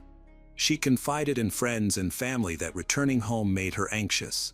Sometimes, she sought comfort at her sister Stefania's house, but this relief was always temporary, and her dog had to stay in the apartment. Leaving her dog behind was not an option for Alessandra. This emotional connection forced her to return to a dangerous environment repeatedly. Between July and August, the situation grew more volatile. Alessandra shared her experiences of intimidation and increasing aggression with Stefania. Despite her fear, she was still searching for ways to calm the situation. She avoided direct confrontations, perhaps hoping that silence or a calm demeanor would lessen the obsession. However, Giovanni reacted to her distance by becoming even more aggressive, perceiving her withdrawal as a challenge that needed to be addressed. On July 29, 2022, Alessandra took an important step to protect herself by filing a police report. She documented Giovanni's obsessive behavior, his repeated invasions of her privacy, and his increasingly erratic presence near her home. To support her claims, she provided screenshots of messages, photos of him near her residence, and detailed accounts of the stalking that had troubled her for months. Despite this evidence, the police did not take urgent measures. Days went by, and her fear continued. On August 3rd, she returned to the police with more evidence, including additional sightings and further incidents of interference. Although she reiterated her concerns, the case was still considered in its early stages. Investigators acknowledged her claims, but no protective actions were recommended.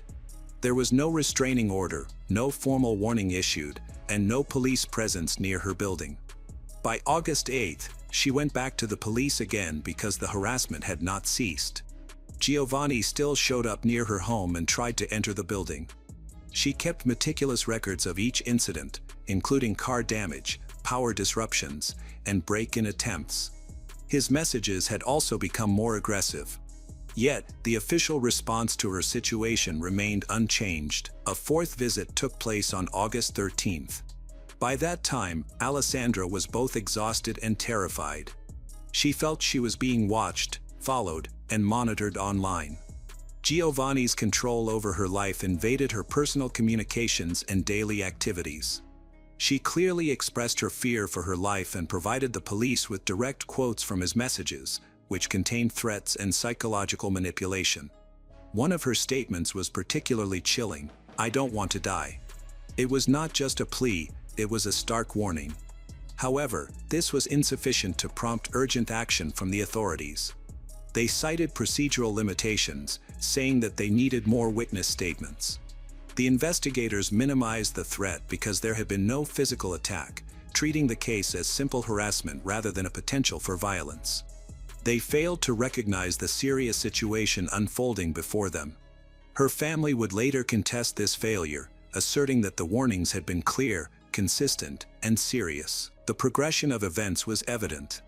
What started as an obsession with digital activities escalated into physical intimidation. Giovanni's behavior shifted from being reactive to becoming calculated, repetitive, and dangerous. The most significant evidence emerged on August 20th, 2022, just 3 days before the incident. Giovanni made a checklist on his phone, which investigators later discovered in his Notes app. The list was precise, detailing items such as duct tape, a hammer, and restraints. Below the list was a written plan outlining steps to simulate a conversation, find a way to enter, and gather the necessary tools. The thoroughness of this plan eliminated any doubt about his intentions. This was not an act of impulsive anger, it was deliberate planning. On August 21st, Giovanni left Sicily, where he had been involved in football-related activities, and traveled to Senigallia under the pretense of personal business. He continued his journey, arrived in Bologna on August 22nd. Digital records later confirmed Giovanni's movements in unsettling detail. He entered Bologna quietly, without notifying anyone, including Alessandra. After arriving, he concealed a hammer in a bush near Alessandra's apartment building, placing it strategically in a hidden corner of the residential complex. He had thoroughly scouted the area beforehand, meticulously planning each step. That same day, he climbed to the rooftop of the building and watched Alessandra's movements from above. He had been watching her for months, but this time, he was ready to act. Weeks earlier, Giovanni had made a note on his phone, dated July 2nd, stating, "He will end her because she ended him emotionally." In the note, he portrayed himself as a victim, claiming he had been manipulated and abandoned, pushing him to his breaking point. He was fully aware of the consequences of his actions, writing, "He know he will end up in prison. This note will explain to the police what she did to him." His intentions were clear. He had made this decision long before he traveled north.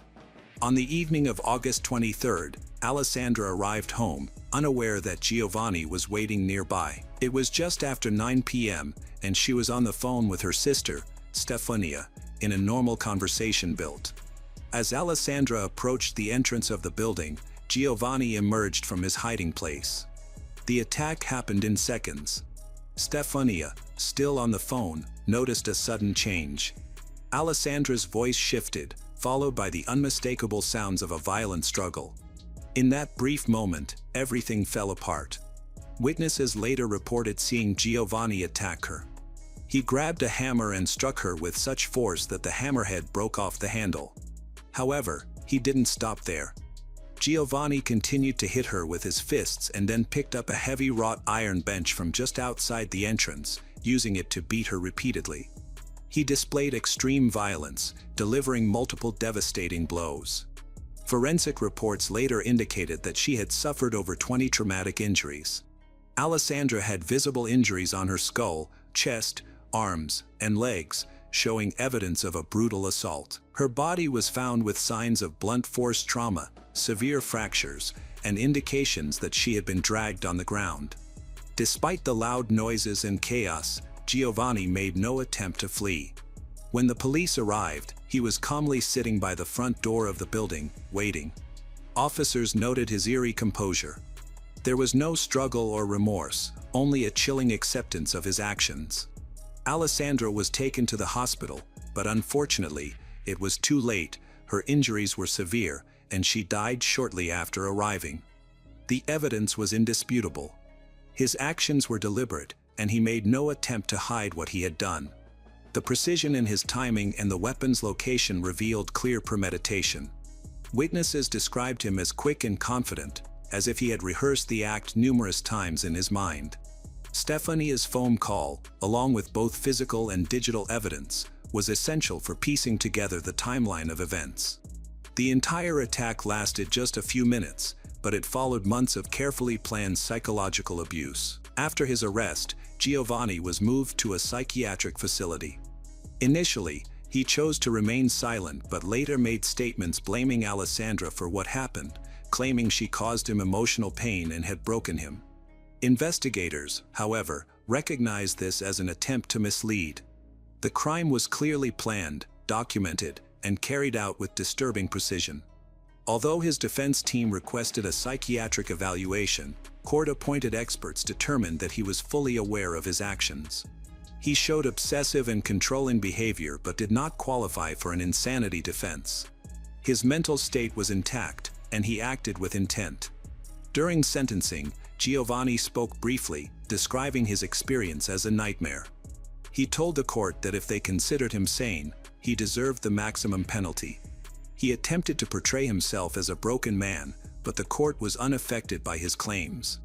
His attempt to blame his victim fell apart under the weight of the evidence.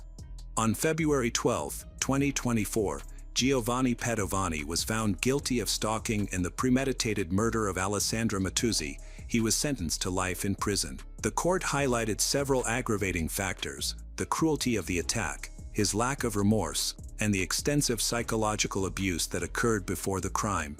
The consequences extended beyond the courtroom. Following Alessandra's death, a surge of online hostility targeted her on social media.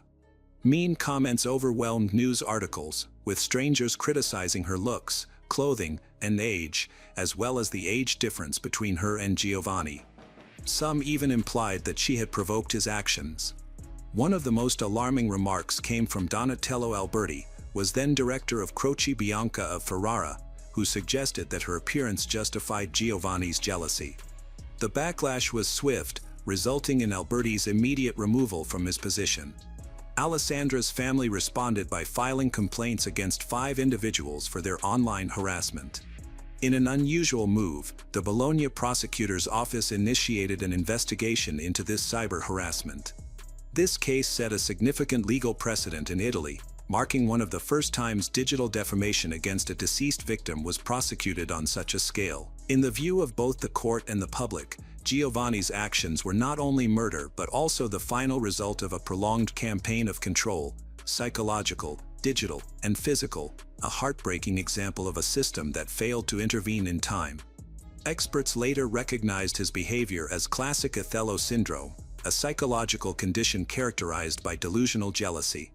Unlike normal jealousy, this disorder involves persistent, irrational thoughts and doubts about a partner's fidelity, along with an inability to accept reality. In severe cases, it can lead to violence, as was the tragic outcome for Alessandra, who lost her life due to this condition.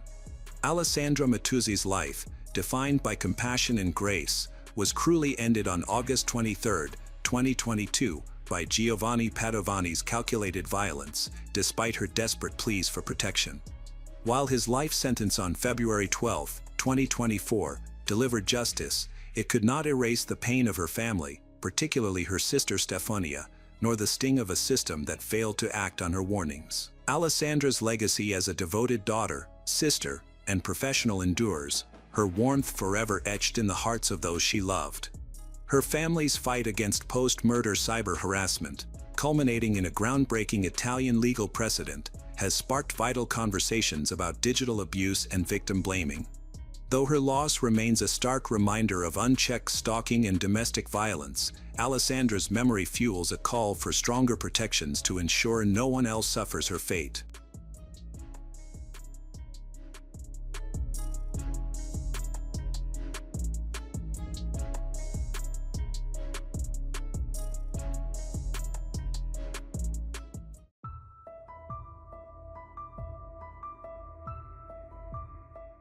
On November 23, 2013, in Santa Cruz Harbor, California, Forrest Hayes, a prominent figure in the tech industry, was found dead.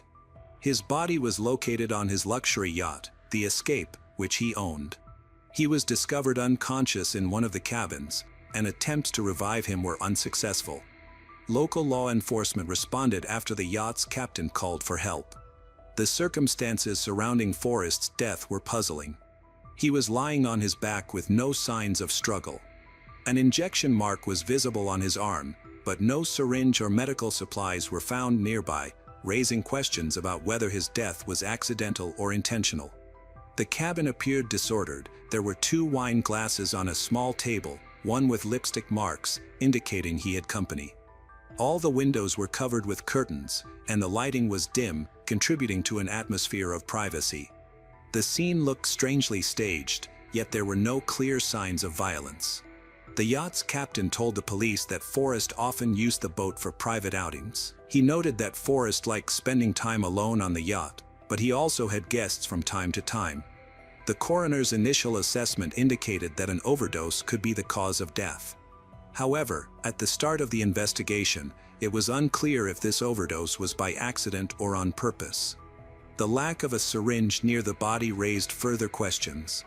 To find answers, investigators began looking into Forrest's life, including his contacts, business dealings, personal relationships, and the events leading up to his death. The main question in the investigation was, who was with Forrest in the last hours of his life? The presence of a wine glass with lipstick suggested that a woman might have been involved. However, neither the captain nor the harbor staff saw anyone exit after Forrest boarded the yacht. The investigation began by examining Forrest's phone, which was found near his body. An initial review of his apps and messages did not show anything suspicious, but detectives chose to look deeper into his personal life. As they explored Forrest's connections and habits, it became clear that his seemingly perfect life could be hiding unexpected secrets. Uncovering these secrets became a key goal for law enforcement as they sought to understand what happened aboard the Escape that tragic evening. Forrest Hayes was born on May 10, 1962, in Dearborn, Michigan. From a young age, he showed exceptional learning abilities. His curiosity, problem-solving skills, and natural charisma made him a leader among his peers. Teachers and classmates often praised his dynamic personality and commitment to excellence, which set the stage for his future success. After graduating from high school, Forrest attended a prestigious university where he studied engineering and computer science. He quickly mastered the latest technologies and began developing his own projects, which caught the attention of major tech companies. His career took off in the early 1980s, during the early growth of the information technology industry. A key moment in Forrest's career occurred when he joined Apple in 2005. At that time, Apple was rapidly expanding and working on innovative products like the iPhone and iPad. Forrest took a position in a crucial department focused on developing new technologies. His contributions to Apple's projects were so impactful that he quickly gained the respect of both his colleagues and the leadership team. Forrest was not just a skilled professional, he was also an innovator with a unique ability to find unconventional solutions to challenging problems, making him an invaluable team member. Colleagues remembered Forrest's unwavering determination to implement innovative ideas that improved the functionality and accessibility of Apple's products. During his time at Apple, he worked on technologies that later became industry standards. However, he didn't rest on his successes and soon accepted a position at Google, joining the company in 2007.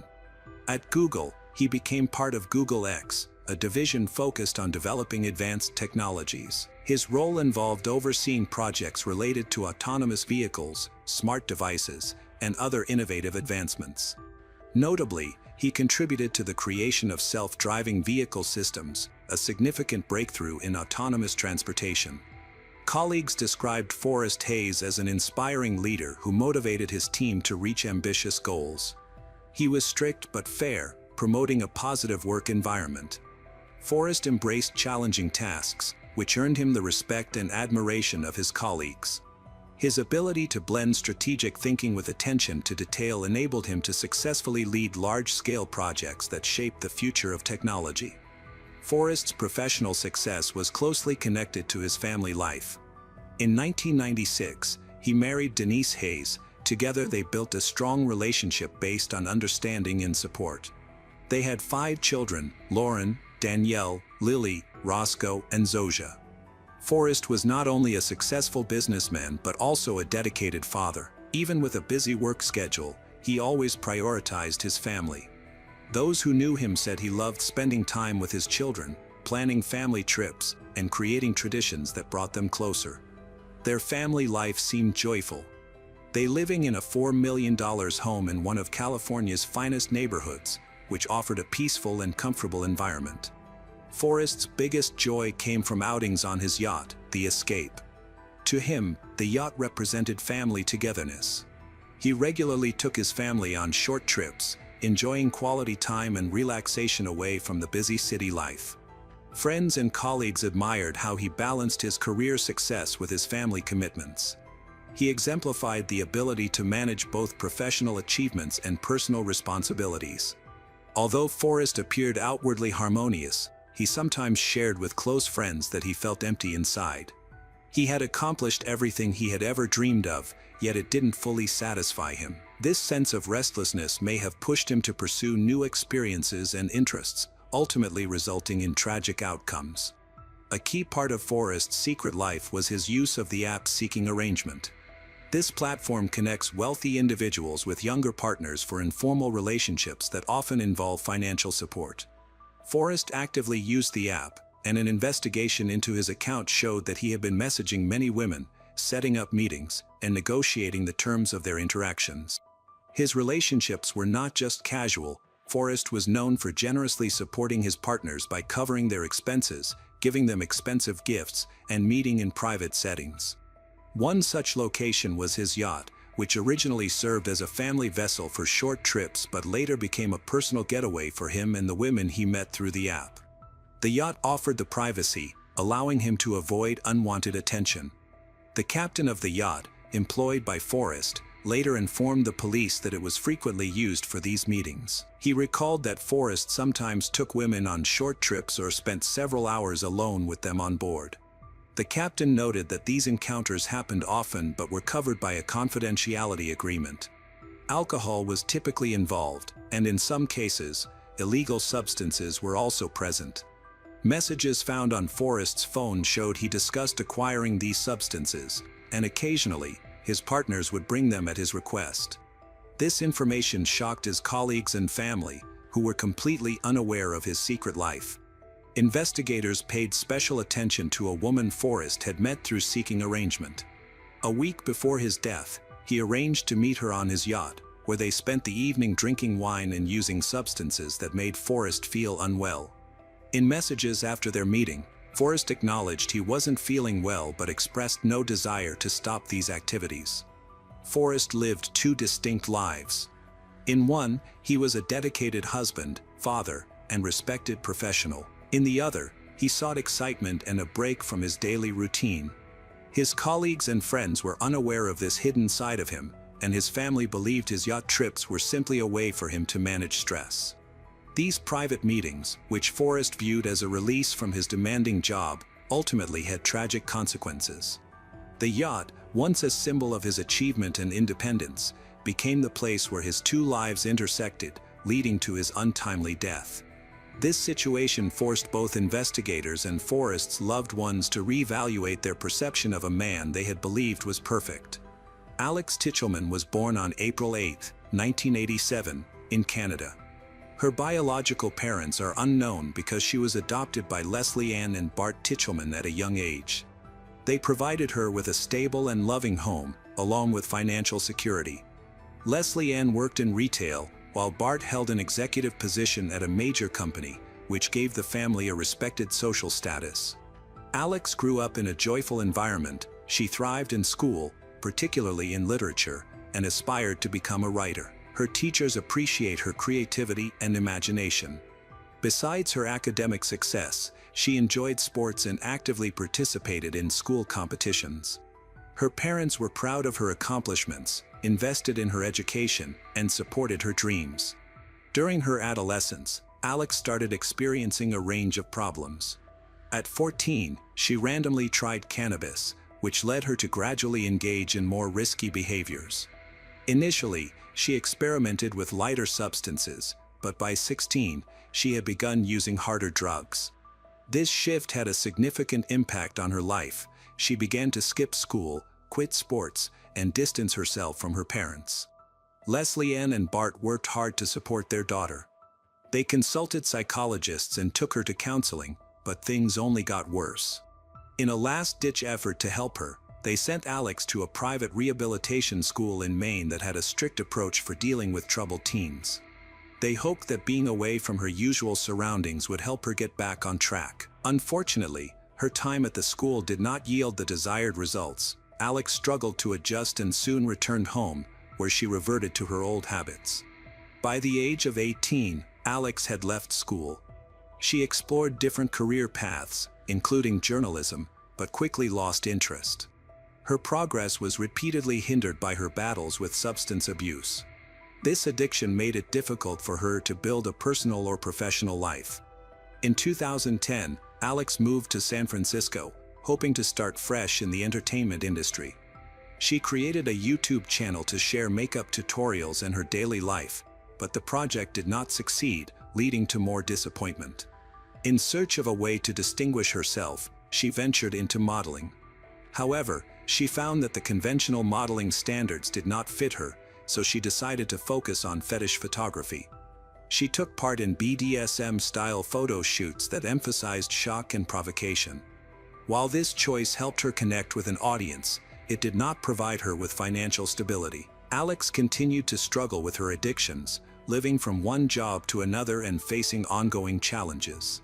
In 2011, Alex started using the Seeking Arrangement platform to connect with wealthy partners who could offer her financial support and a more luxurious lifestyle. Through this platform, she met Forrest Hayes.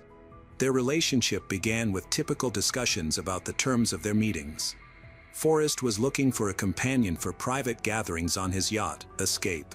He offered financial assistance and generous gifts in return. For Alex, this was a chance to gain the stability she needed. Initially, their meetings were casual and included wine and light conversation. However, Things changed when investigators found out that Forrest sometimes asked Alex to bring illegal substances to their meetings, promising her extra money for doing so.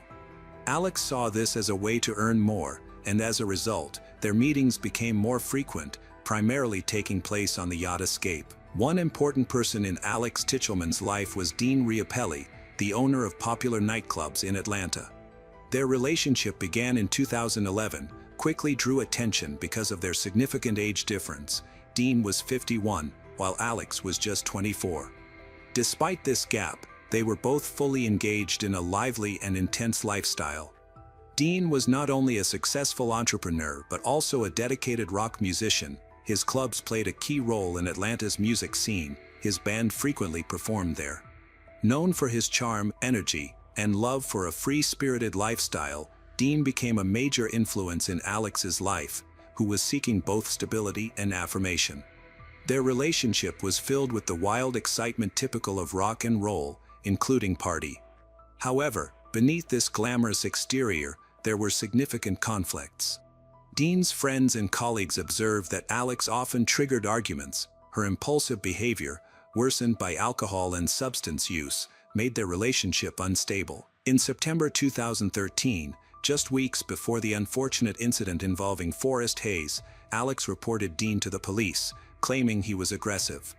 However, when the officers arrived, they discovered a different story.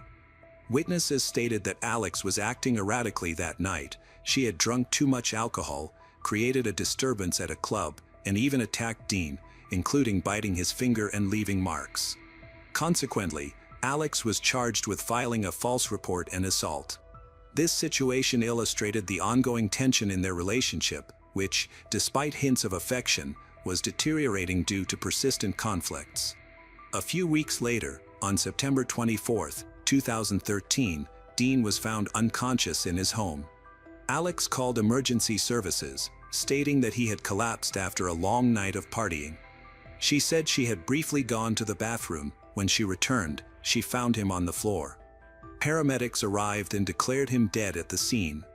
An autopsy indicated that the cause of death was a heart attack related to an overdose of illegal substances. However, this finding raised doubts among Dean's friends and family, who insisted that he strongly opposed banned substance use and avoided even basic painkillers. Their belief made the official death ruling seem inconsistent. Despite their concerns, the case was closed due to lack of evidence of foul play. Dean's death, initially deemed accidental, came back into the spotlight in 2014 when Alex was arrested in connection with the case of Forrest Hayes.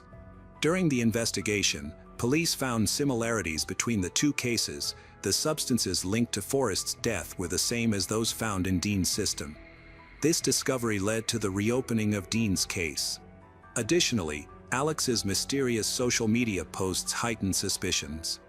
Dean's family supported the reopening of the case, arguing that the original investigation was too superficial. They believed Alex's involvement with illegal substances indicated that she might have played a role in Dean's death, but no solid evidence was ever found to connect her directly to the incident. Despite the renewed investigation, Dean's case remains officially closed, and Alex's suspected involvement has never been proven. This uncertainty continues to leave unanswered questions. Investigators were able to piece together the events from the night Forrest was found dead using evidence, witness statements, and video footage from cameras on the yacht.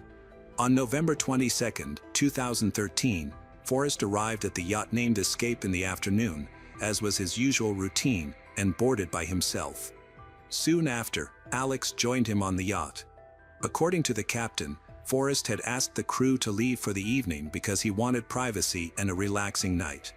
The functioning cameras on the yacht captured footage of Forrest and Alex in the main cabin, where they were talking, laughing, and drinking wine. Alex brought a bag, which was later found to contain banned substance and syringes.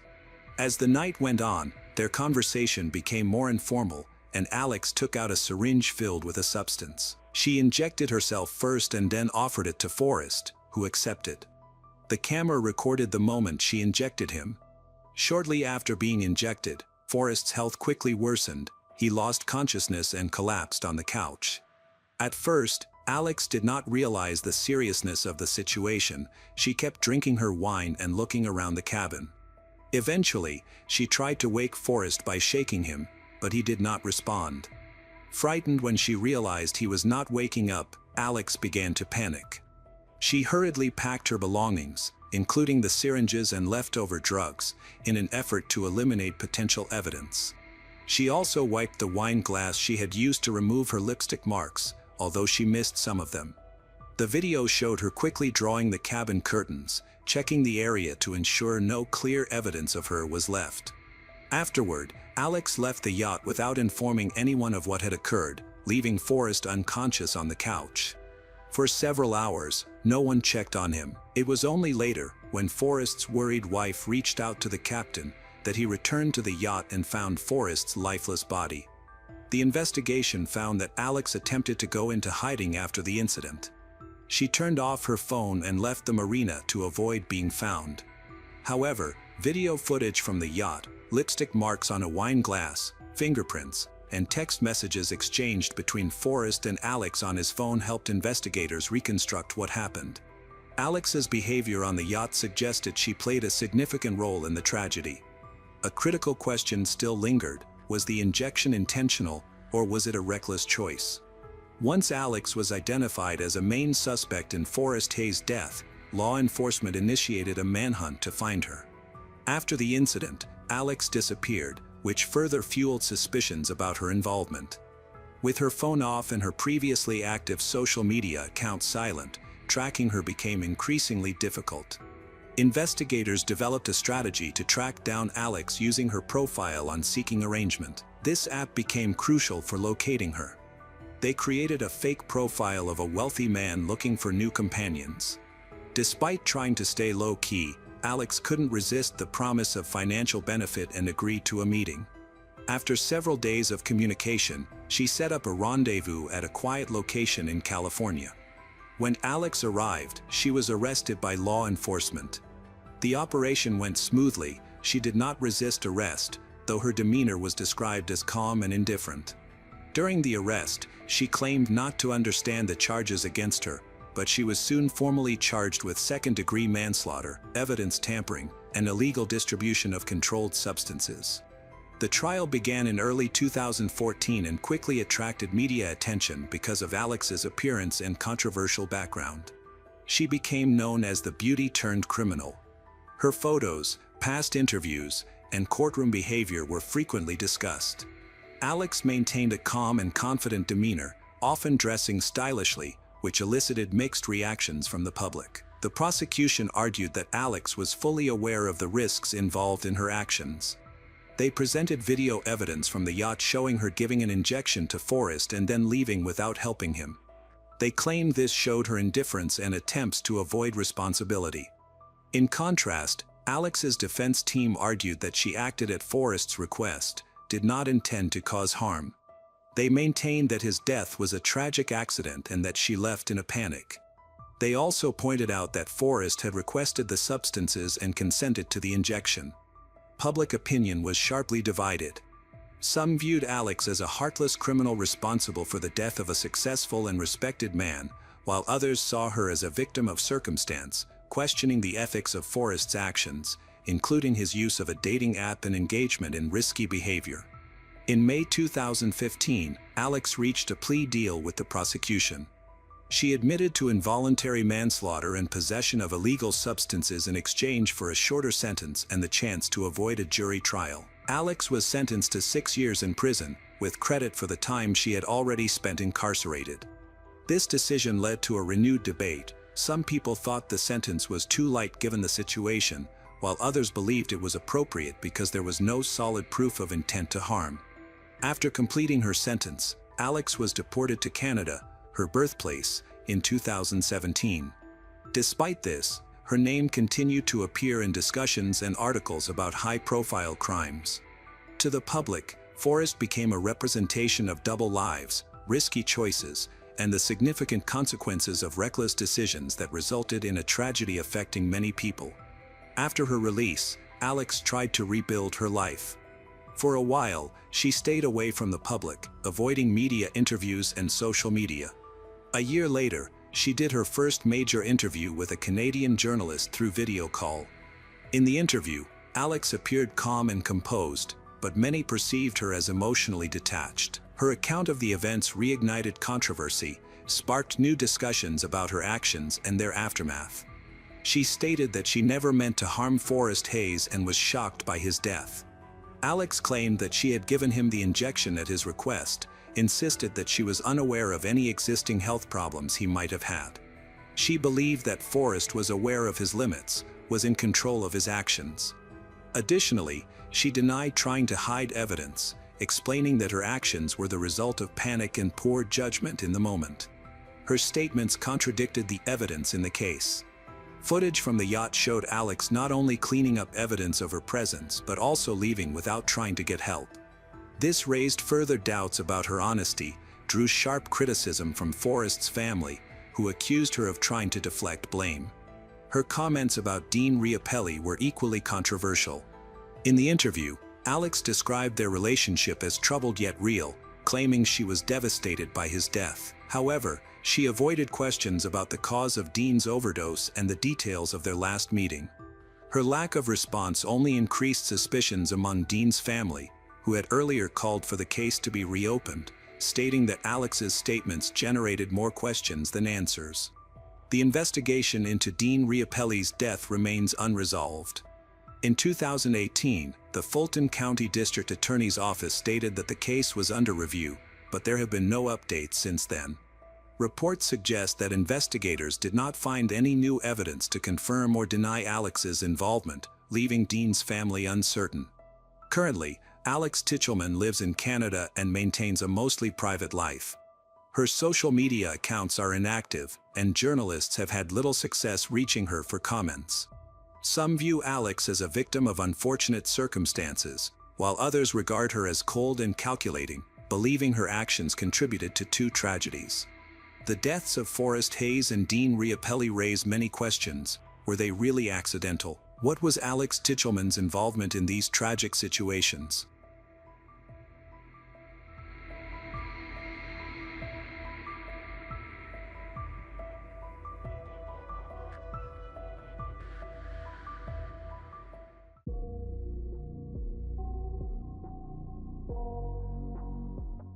In May 2023, police in Spain received a troubling call from a peaceful neighborhood in Torremolinos. Inside one of the apartments, they found the body of a young woman who had been stabbed multiple times. The suspect managed to escape but was caught a few hours later at a nearby cafe. However, this tragedy was just the starting point for a string of discoveries that connected to a case that had remained unsolved for 9 years. Behind the wall of a different apartment, investigators uncovered evidence that stunned even the most seasoned forensic professionals. In 2011, Sabora Gagani lived with her boyfriend Marco Gao Romeo in a small house in Torremolinos, Spain, close to the beaches. On the surface, their life appeared stable. Sabora worked as a waitress, and Marco was a chef. She frequently called her mother, Elisabetta, to reassure her that everything was fine. However, beneath this facade of stability were serious issues that became more apparent over time. When Elisabetta visited, she could immediately sense the tension in their home. Arguments between Sabora and Marco happened even in front of her. Elisabetta noticed that Sabora often tried to excuse Marco's jealousy and anger, attributing them to temporary difficulties. Yet, Elisabetta believed that their problems were much deeper than everyday challenges. Just 2 years ago, Sabora was a very different person. Sabora was born on September 14, 1991, in Albania. She was known for her vibrant and cheerful nature from an early age. After her parents divorced, her mother, Elisabetta, relocated with her children to Rome, Italy, where they began anew. Sabora quickly became well-liked by her peers, earning the nickname Tibi because of her lively and warm personality. Despite facing financial difficulties, she was determined to help her family. She began working as a waitress at a young age but never lost sight of her dreams. Her natural beauty, slim figure, and success in a local beauty contest opened doors to the modeling industry. However, her greatest aspiration was to become a teacher, as she truly loved working with children. Things started to change when Sabora turned 18. At a cafe, she met Marco, a 31-year-old man whose charm and confidence immediately attracted her. At that time, she knew very little about him. He was divorced, had a sister, and seemed eager to start anew. However, beneath this appealing exterior was a troubled past.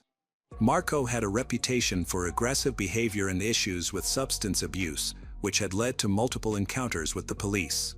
Despite these red flags, Sabora was drawn to his charisma and chose to ignore the warnings. A year into their relationship, Marco proposed that Sabora move with him to Spain, claiming that there were better job opportunities there than in Italy. Elisabetta tried to convince her against it, expressing doubts about Marco's intentions, but Sabora was determined. She believed this move would be the start of a new chapter where she and Marco could create a happy life together. Initially, Spain seemed like a great opportunity for Sabora and Marco. Sabora quickly secured a job as a waitress, while Marco found work as a pizza chef. They rented a cozy home, and Sabora shared her hopeful plans with her mother. Unfortunately, their stability didn't last long. Marco started losing job after job, often blaming his employers for his failures. His frustration and jealousy intensified, leading to a rise in his aggressive behavior, which escalated from small disagreements to serious conflicts. When Elisabetta visited Spain to check on Sabora, she was taken aback by the situation. Sabora, once vibrant, confident, now appeared withdrawn and subdued. Marco showed his irritation openly in Elisabetta's presence. Their arguments became louder. Despite these significant issues, Sabora continued to defend Marco, reassuring her mother that everything would get better. Those who knew Sabora were confused about why she ignored the warning signs in her relationship. She may have looked to Marco for the support and stability she missed during her childhood. When her family moved from Albania to Italy, they faced many challenges. Elisabetta worked hard to create a better life for her children, but Sabora had to take on adult responsibilities at a young age. Her relationship with Marco seemed like a way to fill the emotional gap, but instead, it added more stress. Life in Spain was becoming increasingly difficult for Sabora as her youthful dreams faded away. In July 2014, Sabora Gagani vanished unexpectedly, leaving her family in despair. The last time she was heard from was through a text message to Marco, her ex-partner, on July 7th. After that, her phone was off, and her social media accounts were inactive, which was not typical for her. Earlier, Sabora had told her mother she had finally broken up with Marco, moved into a new apartment, and felt a sense of freedom. She compared it to a butterfly emerging from its cocoon. However, her abrupt silence worried everyone. The situation became even more puzzling when Marco showed up unexpectedly at Elisabetta's home in Italy. He tried to act like a concerned and remorseful man, claiming to care about what had happened. While having coffee, he told Elisabetta that he had no idea where Sabora might be. Marco explained that they had argued shortly before she vanished, and she had left without taking her belongings. However, he later changed his story, saying that a security guard at their apartment complex had seen Sabora leaving with 2 suitcases. These inconsistent statements raised more suspicions and increased worries. Elisabetta remembered that just a few days before, Sabora had decided to end her relationship with Marco for good after 3 years of attempts to fix things. Despite her efforts to distance herself from him, Marco remained persistently involved in her life. In early July, he unexpectedly called Elisabetta to ask if Sabora had returned to Italy. This question seemed strange to Elisabetta, especially considering Sabora's recent breakup and her repeated attempts to cut ties with Marco. Her mother recalled that, before, in 2013, Sabora had even gone back to her mother's home in Italy to leave everything behind, had realized that there was no future for her and Marco. However, Marco refused to let go. He traveled to Italy to see Sabora, begging her to give him another chance and promising to change, even proposing to her. Ultimately, exhausted by their turbulent relationship, Sabora succumbed to his promises. Unfortunately, the same cycle of jealousy, control, and aggressive behavior soon returned, disrupting her peace once again. At one point, Sabora told her mother that if she ever left Marco for good, she might have to disappear completely because she feared he wouldn't let her go. In the following months, Sabora made frequent trips to Italy, likely because her Spanish residency permit had expired. There were reports that she may have used a fake Italian ID for these travels. Elisabetta noticed her daughter appeared more and more scared, but Sabora rarely provided details about her situation. She only mentioned she was looking for a way to escape her troubles. Her family realized something was seriously wrong. Sabora would never cut off contact with them, especially with her mother and brothers. Now, all they could do was wait and hope that Sabora had chosen to go into hiding to escape Marco's grip. However, the conflicting stories and complete silence from her only raised more concerns. By 2015, the investigation into Sabora's disappearance had not made significant progress, despite the efforts of her family and law enforcement. Her mother, Elisabetta, was determined to file an official report with the authorities. She strongly believed that Marco, Sabora's ex-partner, was involved, as he was the last person known to have seen her before she disappeared. His behavior during the investigation only deepened suspicions. When questioned, Marco stuck to his story, claiming that Sabora left their home after an argument, after that they lost contact with each other. However, many of her personal items, including clothes and identification, remained in the apartment, which was strange. Despite his claims, Marco never reported her missing to the police. Instead, he claimed he tried to find her himself by printing and distributing flyers in their neighborhood. He also provided conflicting theories about where she might be, suggesting at one point that she had traveled to Argentina or had been seen with an unknown man with whom she allegedly had a confrontation. These statements were inconsistent and lacked credible evidence. Elisabetta, feeling distrustful of Marco, took matters into her own hands to find her daughter. She contacted the media and a specialized organization that helps raise awareness about missing persons cases. As a result, photos of Sabora and requests for information started appearing in both Italian and Spanish news outlets. However, these efforts did not lead to any new information. While Sabora's family continued to search for answers, Marco seemed to be living a fairly normal life. He changed his appearance by shaving his head and growing a beard, likely to avoid drawing attention. During this period, he entered into 2 new relationships, both of which ended due to the women complaining about his aggressive behavior. Nevertheless, Marco stayed in Spain, frequently going to the gym and joining a shooting club, which concerned those who knew his background. Sabora's family refused to lose hope. Elisabetta continually urged the police to step up their investigation. As a response, law enforcement began reviewing the case files to identify any overlooked details.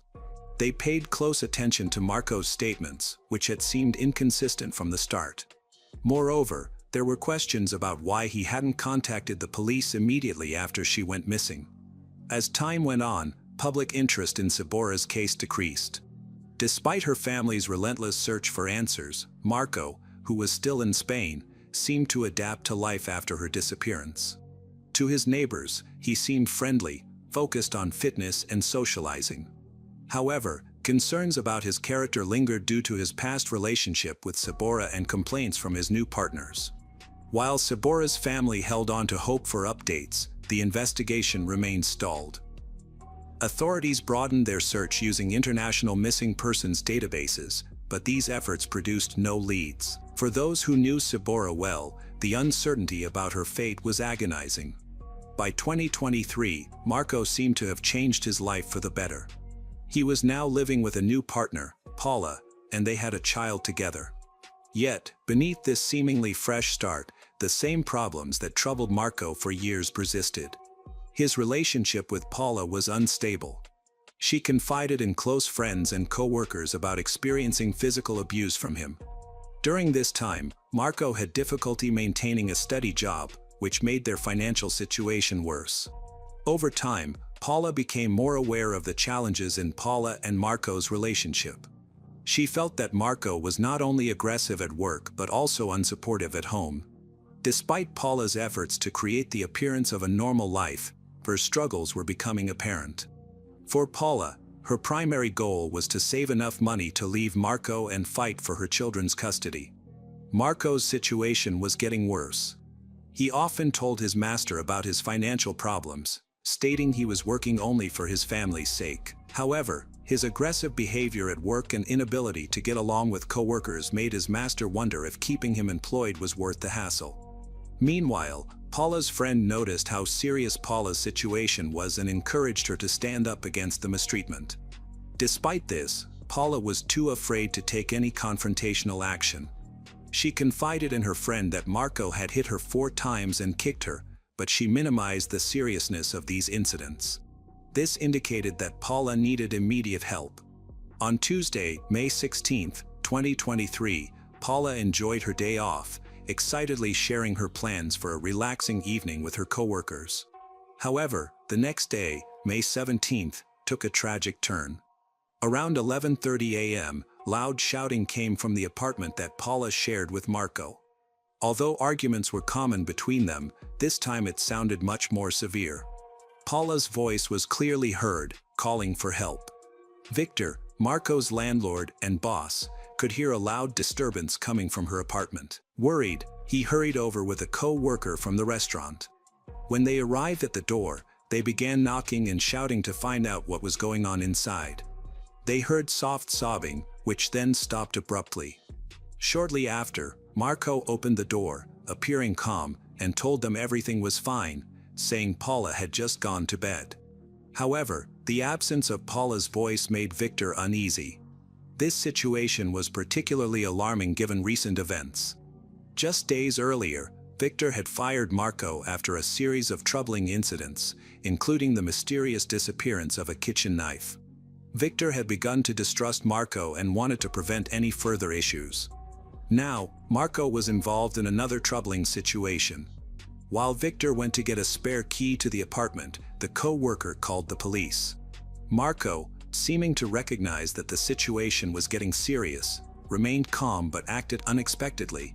He suddenly left the apartment and walked out of the building without explanation. When the police arrived, they found the apartment locked.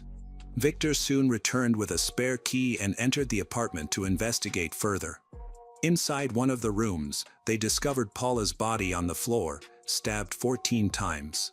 Her clothes were drenched in blood, and it was clear she had died several hours prior. The police secured the crime scene and called in forensic experts to gather evidence. They also began searching for Marco, who had fled the scene.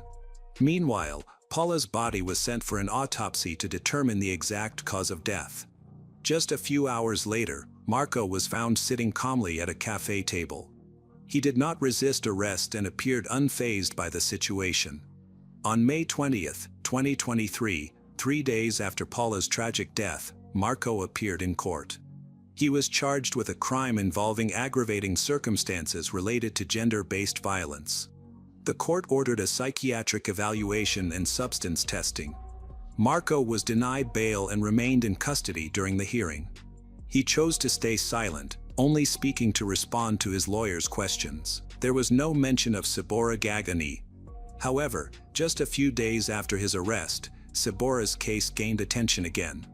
Marco then made a surprising confession while being interrogated at the police station. He stated that during an argument in 2014, he had killed Sabora and hidden her body in the apartment they shared. Despite his confession, law enforcement decided to focus on the investigation into Paula's death first and postponed verifying Marco's claims about Sabora. Elisabetta, Sabora's mother, was devastated by the news of Marco's arrest and his admission about her daughter. For 9 years, she had advocated for a reopening of the investigation, convinced of Marco's involvement in Sabora's disappearance. Marco's confession led to the official reopening of Sabora's case, prompting investigators to validate his statements, starting with a look into the apartment where he and Sabora had lived in 2014. By early June 2023, Spanish investigators concentrating on Sabora's case meticulously examined the building layout where she and Marco had lived. A notable detail emerged: there was a large space that should have been part of the bedroom according to the building plans, but it was missing in reality. After receiving permission, investigators entered the apartment on June 6 and broke through the wall. They found a large wooden box filled with lime. Inside the box, police discovered important evidence: a plastic bag containing a knife with dried blood and personal items believed to belong to Sabora. Among these items was a wilted bouquet of flowers on top. The box also contained several plastic bags, one of which had a camping sleeping bag that held human remains. These remains were sent for forensic analysis to identify the person and determine the cause of death. To confirm the identity, Spanish authorities requested DNA samples from Sabora's family in Italy.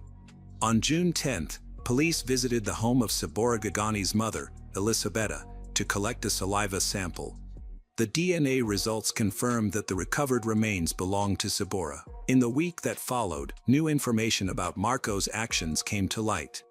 During interrogations in Spain, he claimed to have tried to dispose of the body using acid, but this claim could not be verified. Investigators observed that Marco often changed his statements. For Elisabetta, the confirmation of her daughter's remains was heartbreaking. After 9 years of uncertainty, she felt her hope had been taken away, although she had never stopped seeking answers about what happened to her daughter. Over the years, her life had changed significantly. Sabora's father passed away from illness without ever discovering the truth about his daughter. Although her efforts ultimately led to answers, they also brought a bittersweet feeling of closure. Forensic experts are continuing to analyze the evidence collected from the location where Sabora's remains were discovered.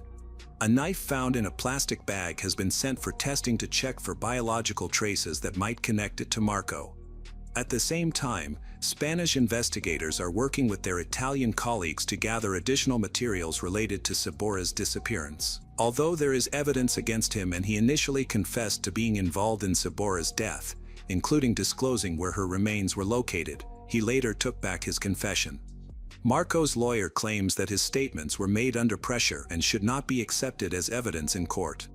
Nevertheless, investigators argue that the items found in a hidden box, including Sabora's personal belongings, give them solid grounds for pursuing further charges. The investigation into Paula's death is still active, with Marco as the main suspect.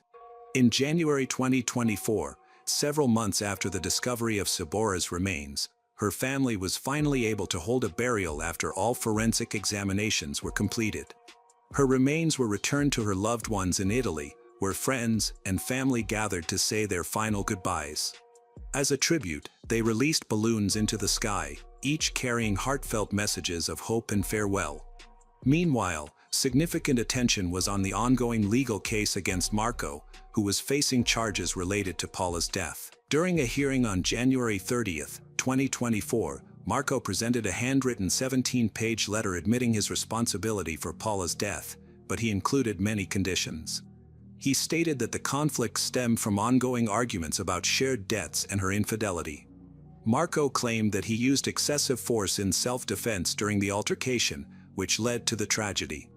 Marco admitted certain things about Paula, but he was unwilling to give detailed information about Sabora's case. He confirmed that he wrapped her body in plastic, placed it in a wooden box, covered it with flowers, added lime, and sealed it in a wall. However, he insisted that he was not responsible for her death, claiming that his actions were driven by fear of the situation. During the trial, Marco changed his story about how Sabora died, providing a completely different account. He claimed that the Albanian mafia, which he said he was involved with due to debts, was the one who killed her. According to Marco, he had borrowed €25,000 to start a brothel, but the money was stolen. When he couldn't repay the debt, he said 4 men came to his house, and during an argument, one of them killed Sabora. Marco stated that he was then threatened with his own life and forced to dispose of her body to avoid more trouble. This version of events raised serious concerns among investigators because Marco had changed his statements multiple times during the investigation. It became clear that he had lied to mislead authorities. There was no evidence to support his claims of mafia involvement. An autopsy revealed that Sabora had died from multiple stab wounds, indicating a violent crime. Sabora's family finally learned the truth about her fake years after she was reported missing. Her mother, Elisabetta, shared that she had spent the last 9 years hoping for answers. By May 2024, the trial for Paula's case was in progress, and the court moved forward with a jury trial to address charges of domestic violence and homicide. Meanwhile, Sabora's case had been reopened but had not yet gone to trial, as investigators continued to examine Marco's claims. Further court proceedings were expected. The experiences of Sabora Gagani and Paula illustrate the harmful effects of relationships characterized by manipulation and abuse. Sabora had aspirations for a promising future, while Paula was working to regain control of her life. Both women were negatively impacted by the same individual. Their stories remind us of the crucial need to identify the early signs of abusive behavior and take action to prevent further harm.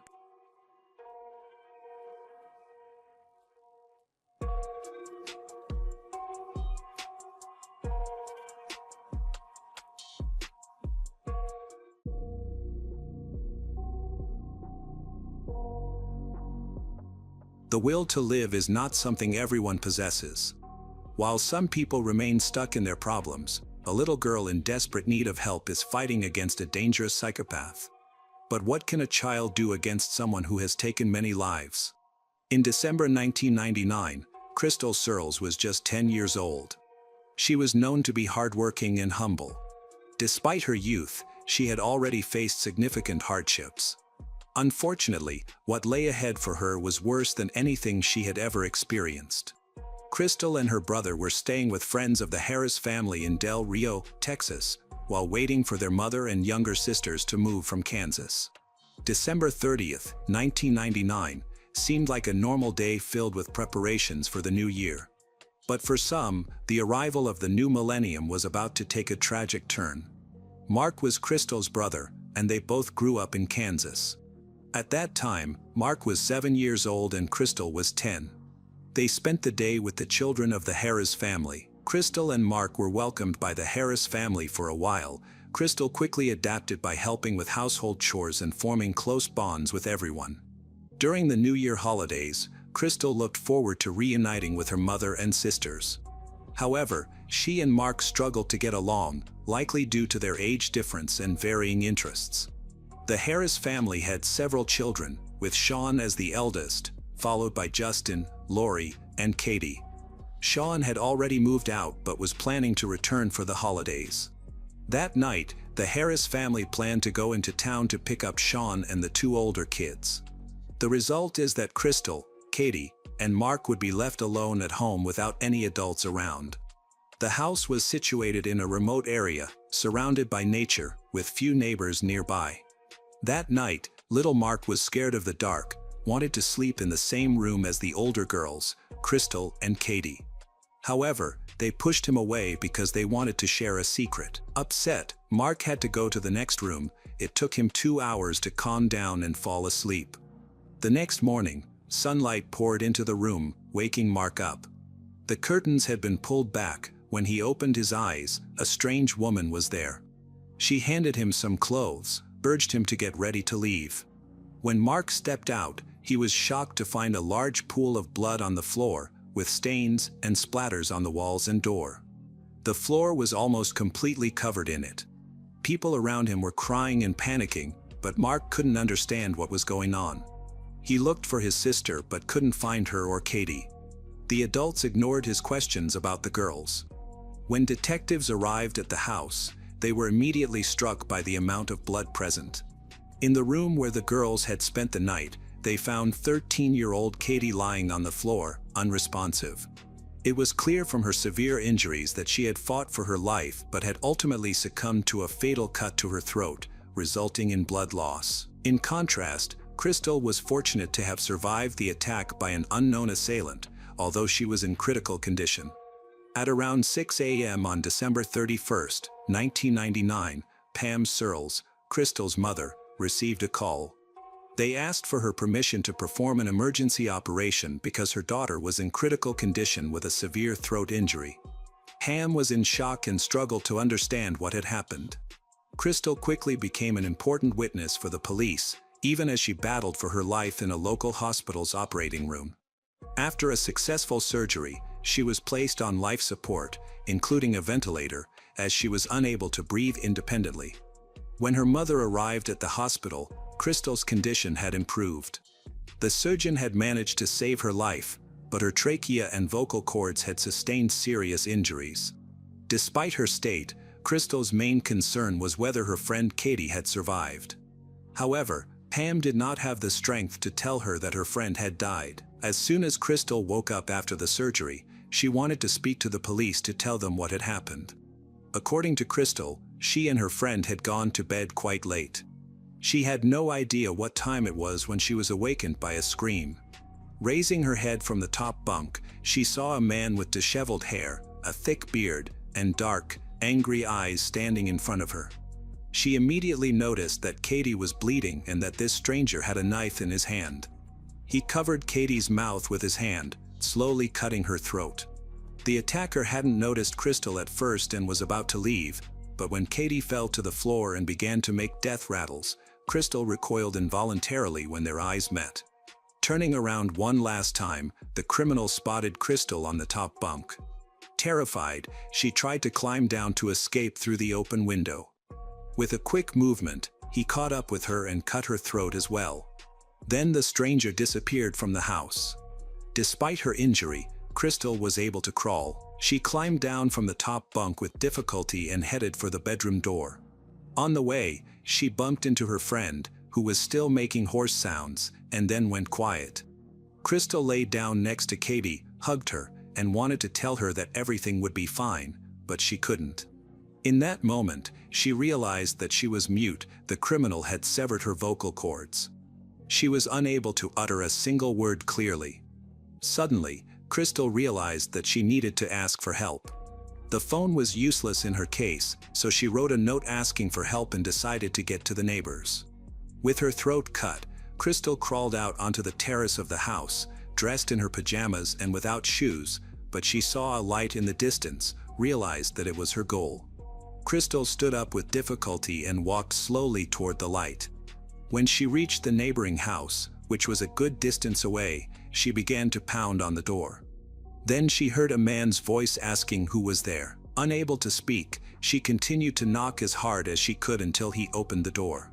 The neighbor saw the bloody girl, read the note, and called the police. Crystal's brother was unharmed because he had been in another room where the attacker had not entered.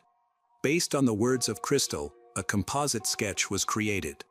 A check of the police database revealed several potential suspects with various convictions. The next day, the police returned to Crystal and presented several photographs for identification. Crystal confidently pointed to the image of Tommy Lynn Sells, who immediately became the prime suspect. At that time, he was in Del Rio, having arrived relatively recently. Up until that point, he had committed only minor offenses, but Crystal recognized that empty, cruel look instantly. The detectives decided to investigate him. When Tommy's door was knocked on early in the morning, he was informed that he was under arrest for murder. He came out to meet the police and immediately stated that he was glad he was finally caught because he was tired of committing these acts. Initially, the police did not grasp the alarming significance of Tommy's words. He told them about the murder weapon, which turned out to be a 30-centimeter butcher knife. He had used it often over the years, and the blade had been sharpened regularly. It had simply broken. The man had thrown the knife in the bushes near his home, where it was found with traces of blood. Tommy was taken to the county sheriff's office. From the beginning, he willingly cooperated with the authorities, confessed without hesitation to the murder of Katie and the attempted murder of Crystal. He was surprised when he learned about the surviving girl. Tommy agreed to reconstruct the events in the house where he had killed Katie. His behavior seemed odd considering the terrible crimes being discussed. At the same time, he was clearly sealing his own fate by cooperating with the authorities. Tommy began to recount the details of the night of the crime. He explained that as soon as he approached the house, he noticed the open window, which made it easier for him to enter. He walked down the hallway, saw different children sleeping in various rooms, and then chose one with a bunk bed. He entered quietly, approached the lower bunk. Tommy began stabbing and cut Katie's throat. Before leaving, he noticed the second girl and also cut her throat. The detectives managed to find out he had been friends with the Harris family for a long time. It was suspected that, based on this relationship, he had planned the attack on Katie in advance, likely intending to abuse her. Tommy did indeed abuse Katie first, then killed her because he was thirsty for blood. Before arriving at the Harris house, he had intended to break into a trailer where 6 people lived. He knew them and wanted to kill them all, but he feared they might fight back, so he changed his mind at the last moment, sought easier prey. He had heard that the Harris family was hosting a couple of children and that they might be alone that night. Crystal's mother felt guilty for not being there for her daughter during such a terrible time in her life, but she had been forced to settle various issues before moving. To better understand what had happened, she expressed a desire to visit the crime scene. Upon arriving, she witnessed a scene that resembled a horror movie, with an entire floor covered in blood. Crystal had run for help with her last strength, leaving bloody handprints on the wall. Immediately after his arrest, Tommy behaved quite calmly. He was being transported to prison when he shocked the law enforcement officers by suggesting that they probably wanted to know about all the other murders he had committed. This surprised all the police officers, especially since they hadn't even asked him about other possible crimes before. Detectives usually avoid allowing journalists to be present during interrogations, as this could lead to important information being widely publicized and having unpredictable consequences. However, this time, the situation was serious. There were numerous murders involved. Ultimately, the decision was made to allow the media to participate in the interviews, which would quickly spread Tommy's story across the country, potentially help find people who had also survived his attacks and could identify their assailant. A reliable journalist, trusted by the police, was chosen for this purpose and was able to convey Tommy's story clearly, without distortion. The journalist sat in the interrogation room for hours, listening to Tommy recount stories of his life, describing his journeys from state to state while killing men, women, and children without remorse. He was a cold-blooded madman, recounting real bloody scenes as if they were made-up campfire horror stories. Among the most vivid childhood memories that Tommy shared was his father's phrase, "Dead men don't talk." From the start, he doubted that any of his victims could have survived the attack. In his opinion, Crystal was very lucky, but it was unlikely that anyone else had been so fortunate. Even at this stage, the extent of his madness was unclear. Over the next 9 months, he communicated regularly with detectives in the presence of a journalist. In total, he described 22 murders that he committed with his own hands. There were other unconfirmed incidents that could not be verified. Clearly, many more crimes had been committed. This man's words were corroborated by his knife, which he had used all these years to take the lives of innocents. The blade had been sharpened so many times that it became very thin and resembled a slate. The butcher knife didn't even look like a kitchen tool, it resembled something from a torture chamber. After all these events, surgeries, discharge, talking to detectives and journalists, Crystal was gradually recovering. She was shocked by the extent of her injuries. A long scar remained on her throat after the surgery, and she cried when she saw it for the first time. Her mother took her to Kansas, away from the scene of the massacre, but they still had to return to Texas for her to testify against the serial killer. 9 months had passed since the murder and attempted murder. Tommy's stories about other crimes had ended. Crystal was 11 years old by this point. She managed to partially recover, but only physically. Psychologically, she continued to struggle with the consequences of the horrors she had witnessed, as well as the cruelty of the madman she now had to testify against in court. She was the main witness for the prosecution. From the very beginning, the situation was tense. Crystal had not seen the criminal since the night he slit her friend's throat before her eyes, almost killing her. It was hard for everyone caught up in Tommy's villainy. During the hearings in Texas, Crystal was taken in by Texas Ranger Johnny Allen, who was a family man with 2 children at the time. Crystal met their daughters, hoping that this would help distract her from her situation. According to the family, Crystal would wake up screaming in the middle of the night, thrashing around in bed as if trying to escape from someone. Everyone knew this was what her nightmares were about, but the girl was determined not to give up. Tommy's lawyer also had a difficult task ahead of him. He knew all too well that his client was a dangerous serial criminal who had taken dozens of lives for no reason. His only strategy was to try to avoid capital punishment. He was not going to deny the charges. Despite the adults' concerns, Crystal even spoke enthusiastically about the upcoming meeting with Tommy. She understood that now he would not have a chance to attack her, so she was not afraid. She simply wanted to achieve a fair punishment for this monster. Crystal comforted herself with the thought that she was the reason he was caught and that she had stopped the chain of murders at his hands. According to the prosecutor's office, if Crystal had not miraculously survived that attack and pointed out Tommy, he would have continued his bloody spree across the United States. Who knows how many more people could have died from his knife? The courageous schoolgirl thought that by doing this, she was pursuing justice and vengeance for her friend who had been killed. Up until the day of her testimony, Crystal felt very inspired. That morning, she woke up to find her mother so worried that she was in tears. She asked her mother to calm down so that she wouldn't be distracted from this important moment that could help them stop the serial killer. During the hearings, Crystal once again demonstrated her fortitude. She walked to the stand when called to testify, passing mere centimeters away from the criminal. Although she could have chosen to enter through a specially prepared secret door for such cases, she expressed a desire to walk past the assailant who had cut her throat. She stated that she was not afraid of the man. At one point, however, her determination wavered slightly. While Crystal was on the stand, Tommy displayed no panic, nervousness, or tears. He didn't even look at her while she spoke and answered questions. Crystal confirmed that it was this man who had slit her and her friends' throats, pointing at him. Conversely, he appeared to be impatiently waiting for a decision, which made Crystal increasingly nervous. Eventually, the tension overwhelmed her. She burst into tears and could no longer speak. The court took a forced 15-minute break to allow the prosecution's main witness to compose herself.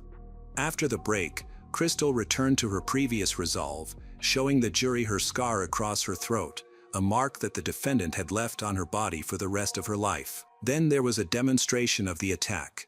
Crystal lay on a makeshift table that was meant to represent a bed, showing how the attacker had stabbed her with a knife. This allowed the jury to comprehend the scale of the cruelty and horror that the child had endured. The girl illustrated how she had tried to cover her throat with her hands, having witnessed what Tommy had done to her friend, not wanting to share the same fate.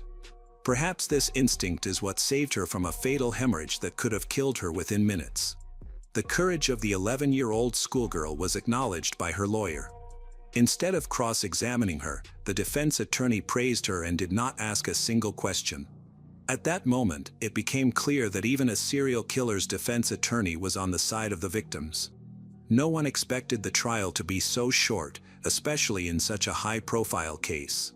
However, the jury returned with a verdict after about an hour of deliberation.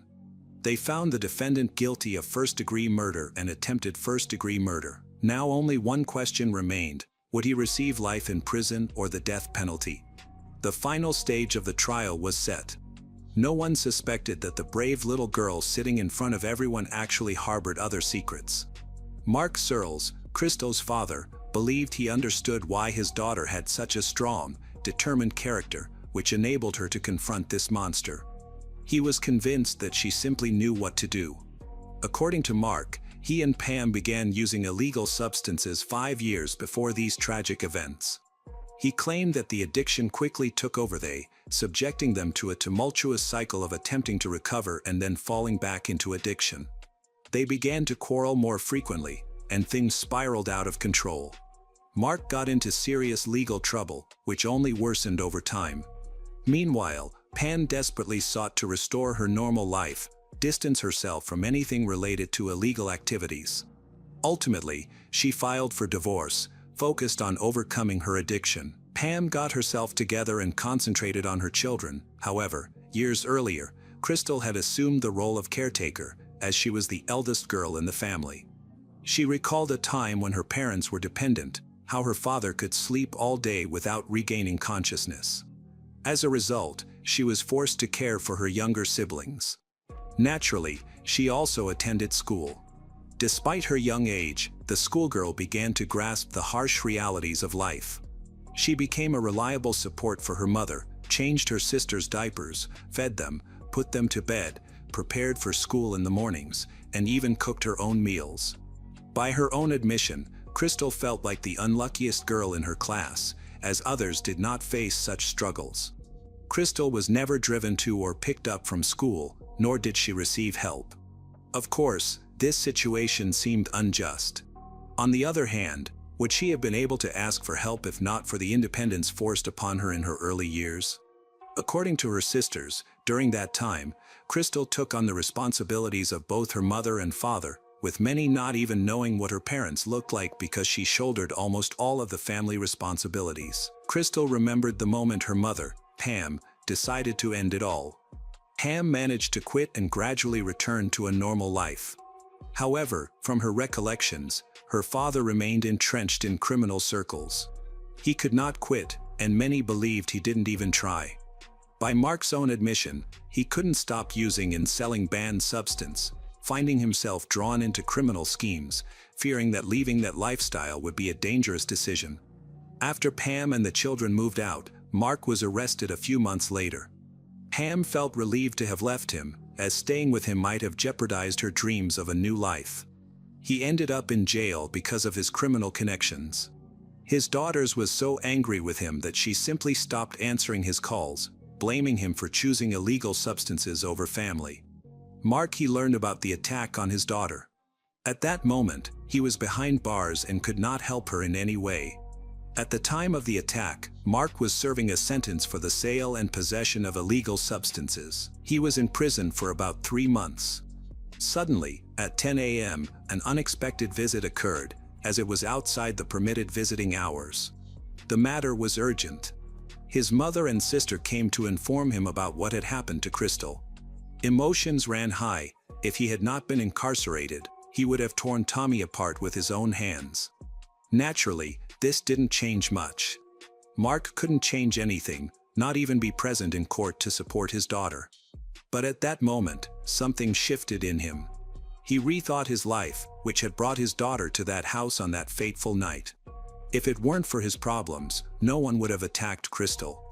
Meanwhile, there was one main issue to be resolved: determining what punishment the serial killer would receive for the murder of Katie and the attempted murder of Crystal.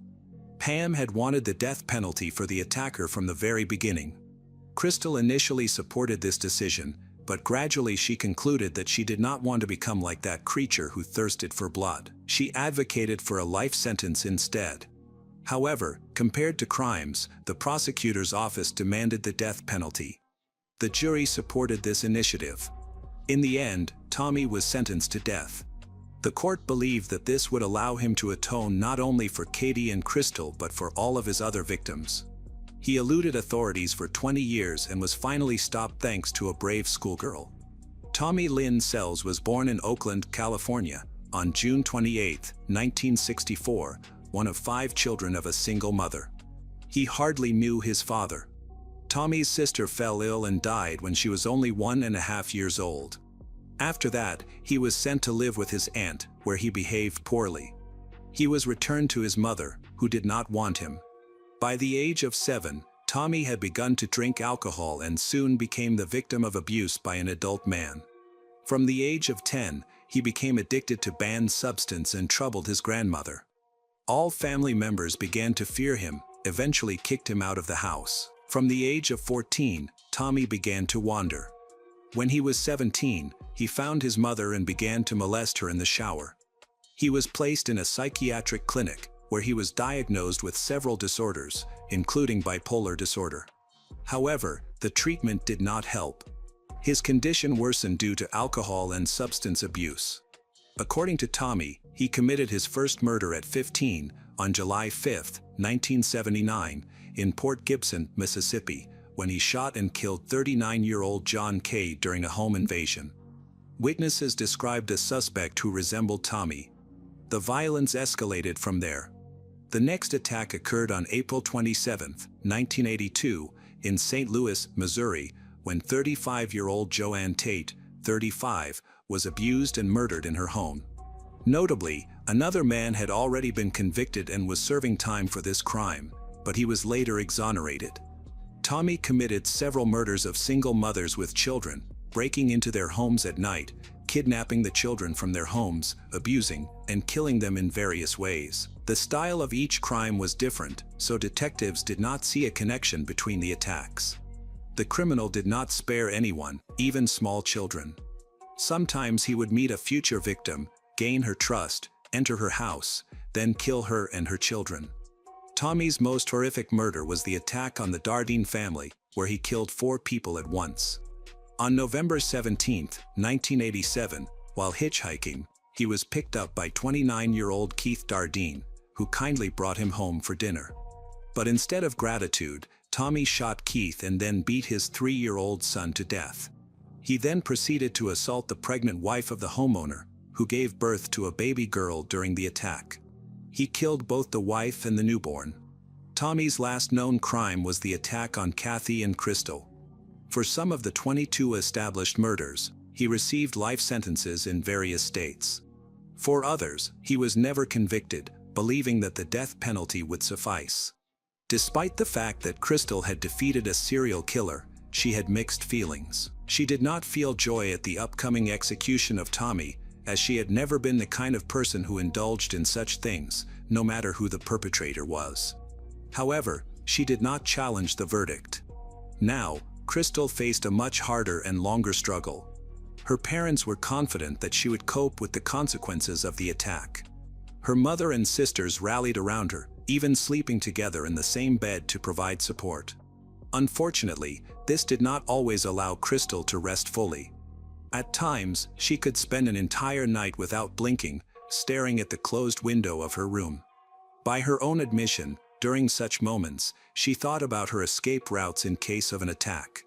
If the criminal entered through that window, she knew to run out through the other one. And if he entered through the door, she also knew how to hide quickly. In addition, it was important for Crystal to know that her loved ones were nearby. The girl felt reassured simply by the fact that her mother and sisters were alive and breathing. She could sense it. Gradually, Crystal began to regain her sense of self. Her father, Mark, spent 3 years behind bars. When he was released, he immediately sought to improve his relationship with his daughter, who had miraculously survived the attack of a serial killer. He understood that she needed support and help.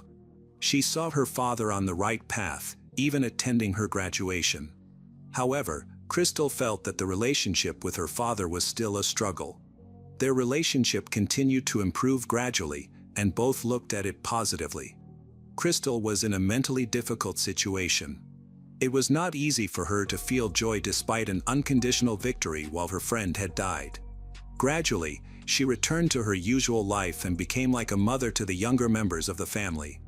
Later, she spoke repeatedly with journalists, sharing that she cannot psychologically develop trust in people. Because of this, she has difficulties with relationships, although she genuinely wants to build a family. Nevertheless, Crystal still believes in the best. She even saw her father cope, quit crime and addiction, gradually make up for lost time. She is now 35 years old. Crystal is close to her family and constantly remembers her friend who was killed before her eyes. The events of that terrible night remain etched in her memory. Little is known about her personal life at the moment. On January 3, 2014, a judge set Tommy's execution date. The death sentence by lethal injection was carried out on April 3, 2014, at the Texas State Penitentiary in Huntsville. Crystal and members of the Harris family were present at the execution.